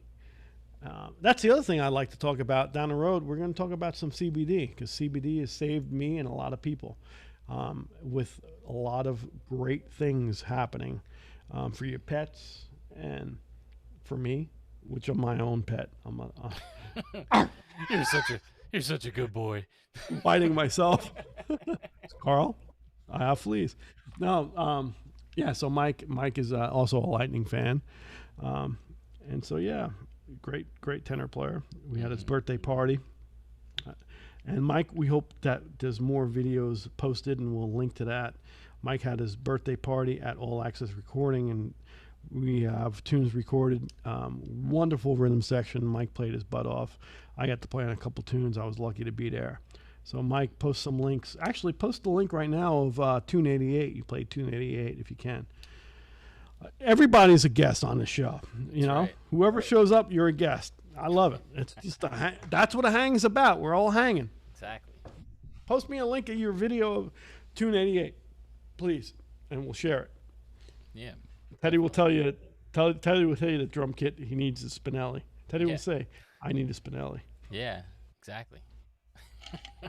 And like I said, I'm pretty sure Melissa agreed somewhere in the chat. I just can't find it right now. Oh yeah. Just like my wife said, I could buy a bigger boat. All right. I think that's all the hellos I got in here. All right. No more questions. We had one that I'm gonna take just because we've got it a few different times. I'm gonna take it so you don't have to, and I'll answer it like this. There's been a couple questions in the chat, and I haven't been ignoring them. But in regards to performances coming up, schedules coming up at concerts that are either happening or not happening, the best thing that I can tell you guys is to look at the sites for Billy related stuff. Check out the schedule on BillyJoel.com. That's really the best thing we can offer to you guys. Like Carl has said many times, he just plays trumpet. I honestly don't know what the hell we're doing, and I don't think no one knows what we're doing. But when we know what we're doing, it will be out. It's just that simple, and it will be on, whether it be Billy Joel's site or Blood, Sweat, and Tears site or Diana Ross's site or my site. Mm-hmm. Or Dave Matthews' site. You will know when it comes from that artist, he's going to be here or she's going to be here, and this is what's going to go on. But don't be misled. Be sure it comes from the horse's mouth. Mm-hmm. And world is opening up, we think. But just, I play trumpet, When they tell me to show up, I show up. I try to play my C scale and my C sharp scale and D scale. And I show up, and there it is. So we don't know.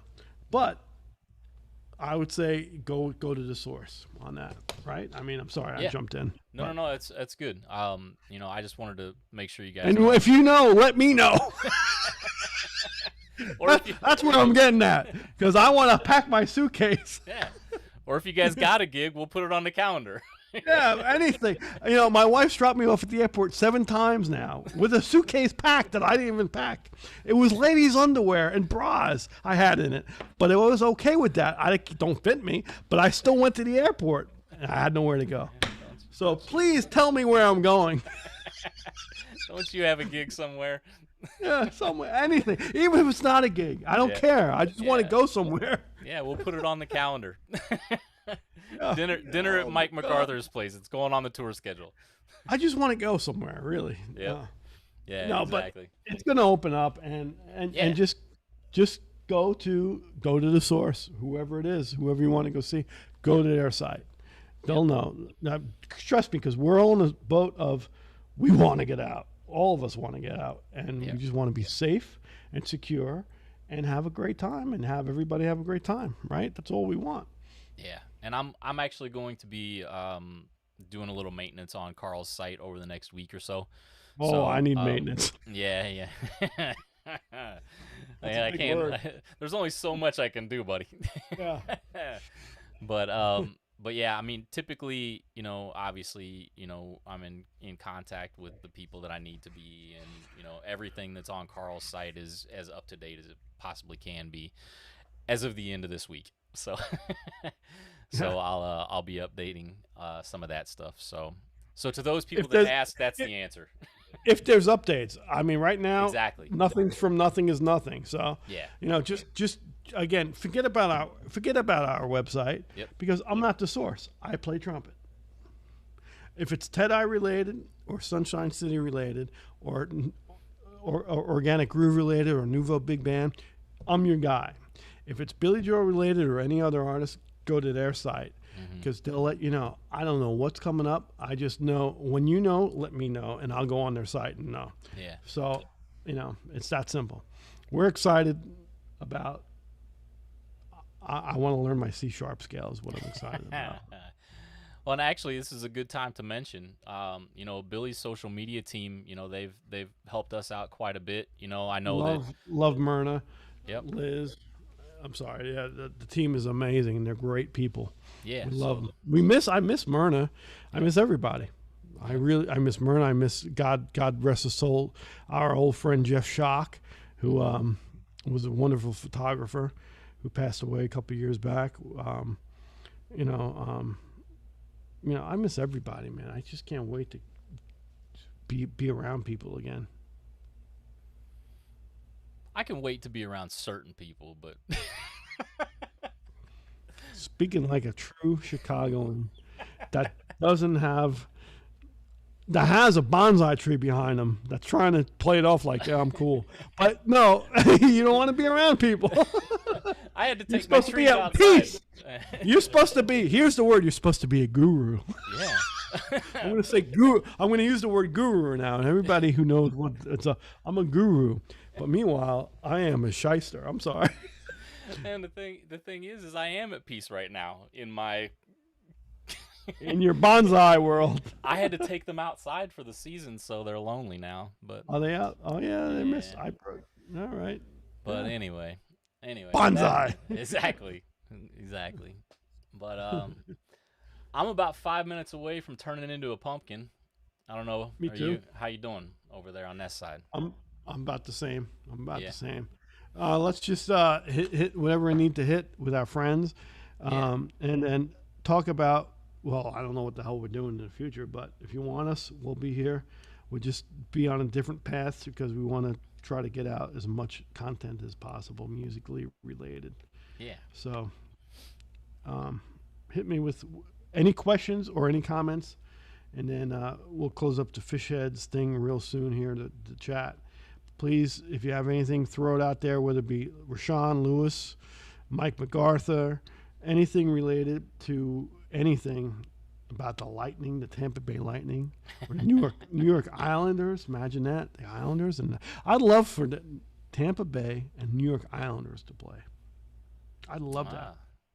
Hey, how are those Blackhawks doing, by the way? Do we still play hockey here? I don't think so. What about St. Louis? I don't know. Ask my dad. Dad, what's going on with St. Louis? Where are they? I'm sorry. What happened? What about your brother?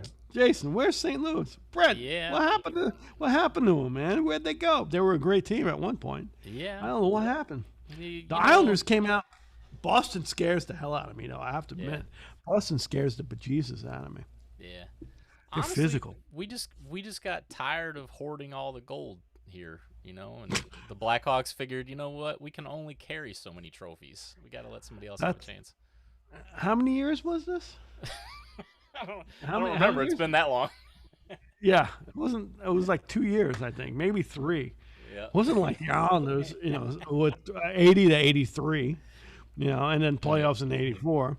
Or it wasn't like, well, the Rangers didn't have that prowess, but yeah. I mean, wouldn't it be something if the Lightning came on 2 years in a row of Cup champions? And I think, you know what, they're playing great, man. Mike and I went to a game with our wives. I was lucky enough to go with them, and we had a great time. Game 3. Was it Game 3? First seed playoff. It was great. We had a blast. It was wonderful. Wonderful hockey. I love it. Yeah. We got a bunch of people chiming in saying that the Yankees won. Oh, what? Really? Yeah. Clint Frazier walk-off. Wow. What was the score? I'm like ESPN. Can you hit me with the score? If not, I'll go on ESPN and check it out. But I'd be curious. So it's basically they Rays won. Is it the second game or is it the third game in the series? I don't know. I have to look. I've been so hockey related. Baseball's a long season, man. Like hockey is a long season too. Football not so much. Let's see. Yeah, I don't have the score in the chat. Oh yeah, I do. Suzanne's coming through. Look at you, Suzanne. 5-3. Oh wow. Wow. All right. 5-3. Well, New York got it. Yeah. All right. Yeah, so that's it. She says it's second game. Second game. Okay, I was right about that. Second game. All right, cool. So let me hit a last couple things here. Let's see. I offered up Mike Macarthur's house for dinner. He says bring it on. He says he's seeing my cooking online and he's coming over here, so he might be alone. Wait. I'm lost. Mike said we're going to his place or we're going to your place for dinner? Well, I offered his place up for dinner, but he says we're coming here. Oh, wow.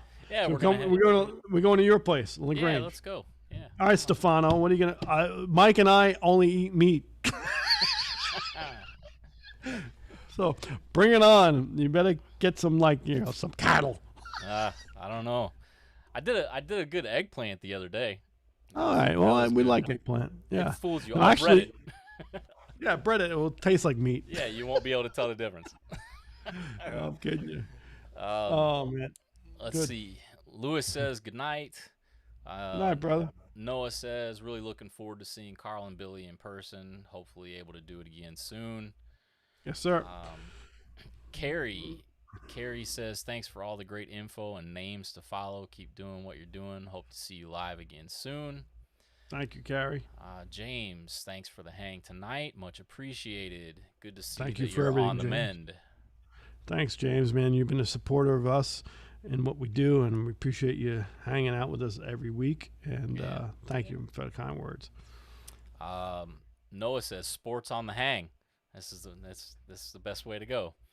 So, sometimes you have to show your true colors. Yeah, me and Benici can only talk about Days of Our Lives so long, If you guys ever do a hang, and talk about soap operas again, I will come to Long Island and in Chicago and take both of yous for a little ride. And it won't be with Susan Lucci. Susan will be blushing because of you two. Yeah, what are we going to do? Oh, I'm kidding. I'm kidding. Just no, it was great. I enjoyed it. It was nice. We were just trying to hold it down. Oh, Frank, it was great. Yeah. Whatever. We've referenced Laverne and Shirley like 10 times tonight. Yeah, I know. Shamil. No, I know. I understand you got, we have to grab what we can grab. I understand that. Yeah. That's funny. Let's see. A couple other things in the chat before we hang up here. Todd says his trumpet lessons are going really well. Cool. That's good to hear, Todd. He says that he heard Tracy Morgan might be playing Louis Armstrong in a movie. Oh, wow. Interesting. That would be I could see him as a young Louis.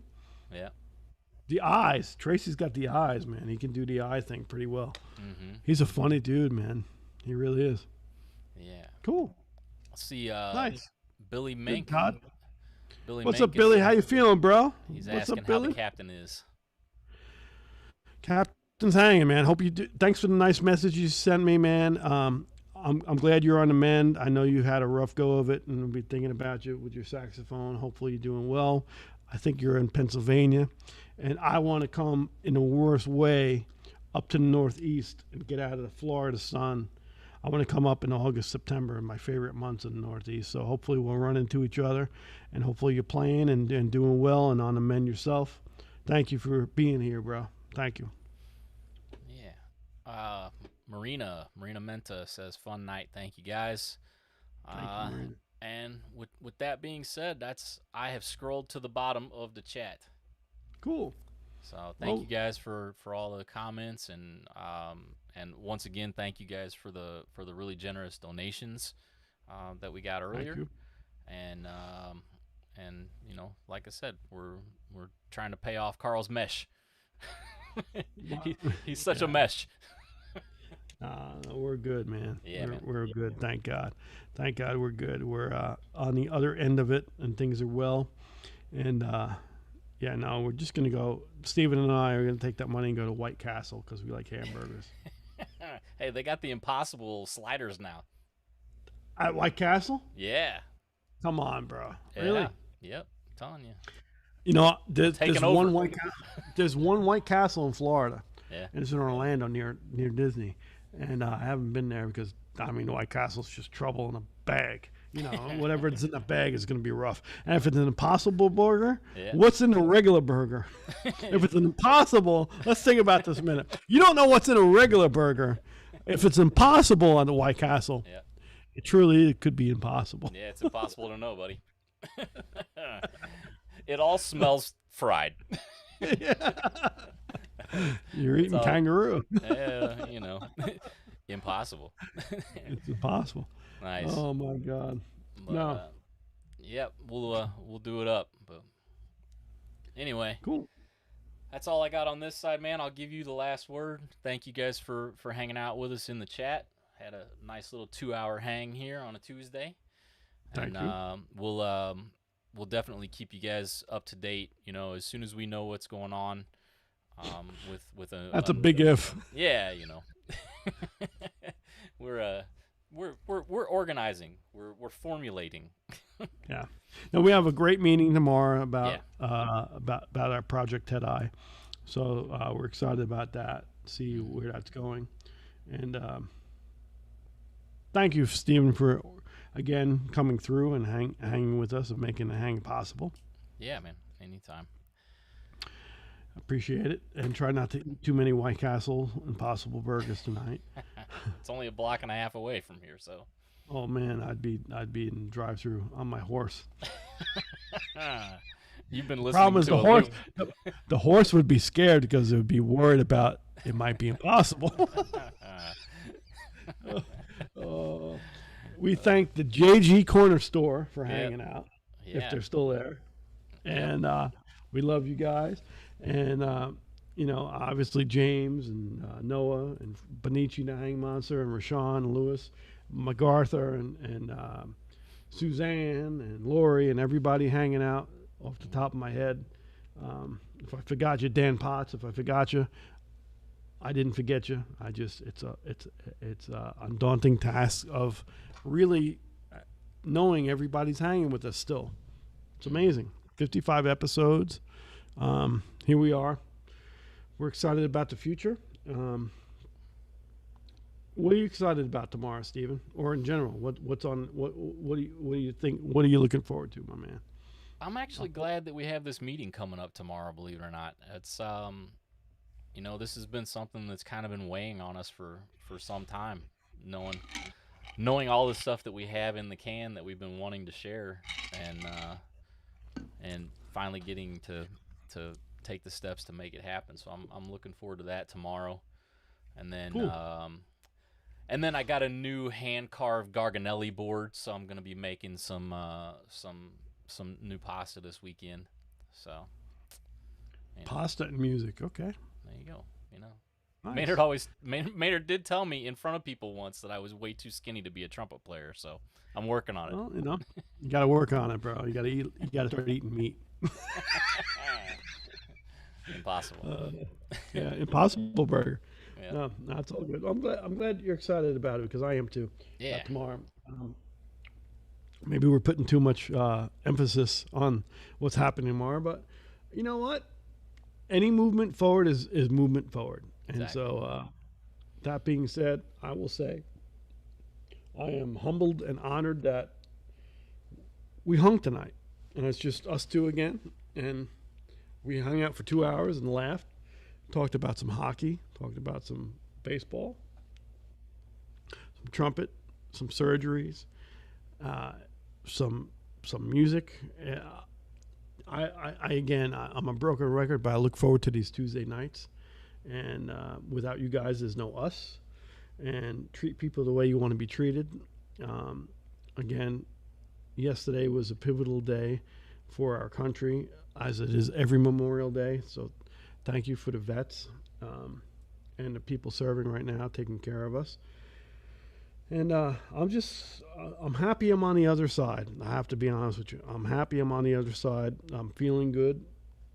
I'm going to continue to strive to be a better person and musician, with my friends and family included, because without them, I wouldn't be, I'd be alone. And so I'm very happy to have a wonderful support system with my wife and family and, and you guys. So we appreciate you hanging. We'll keep you abreast.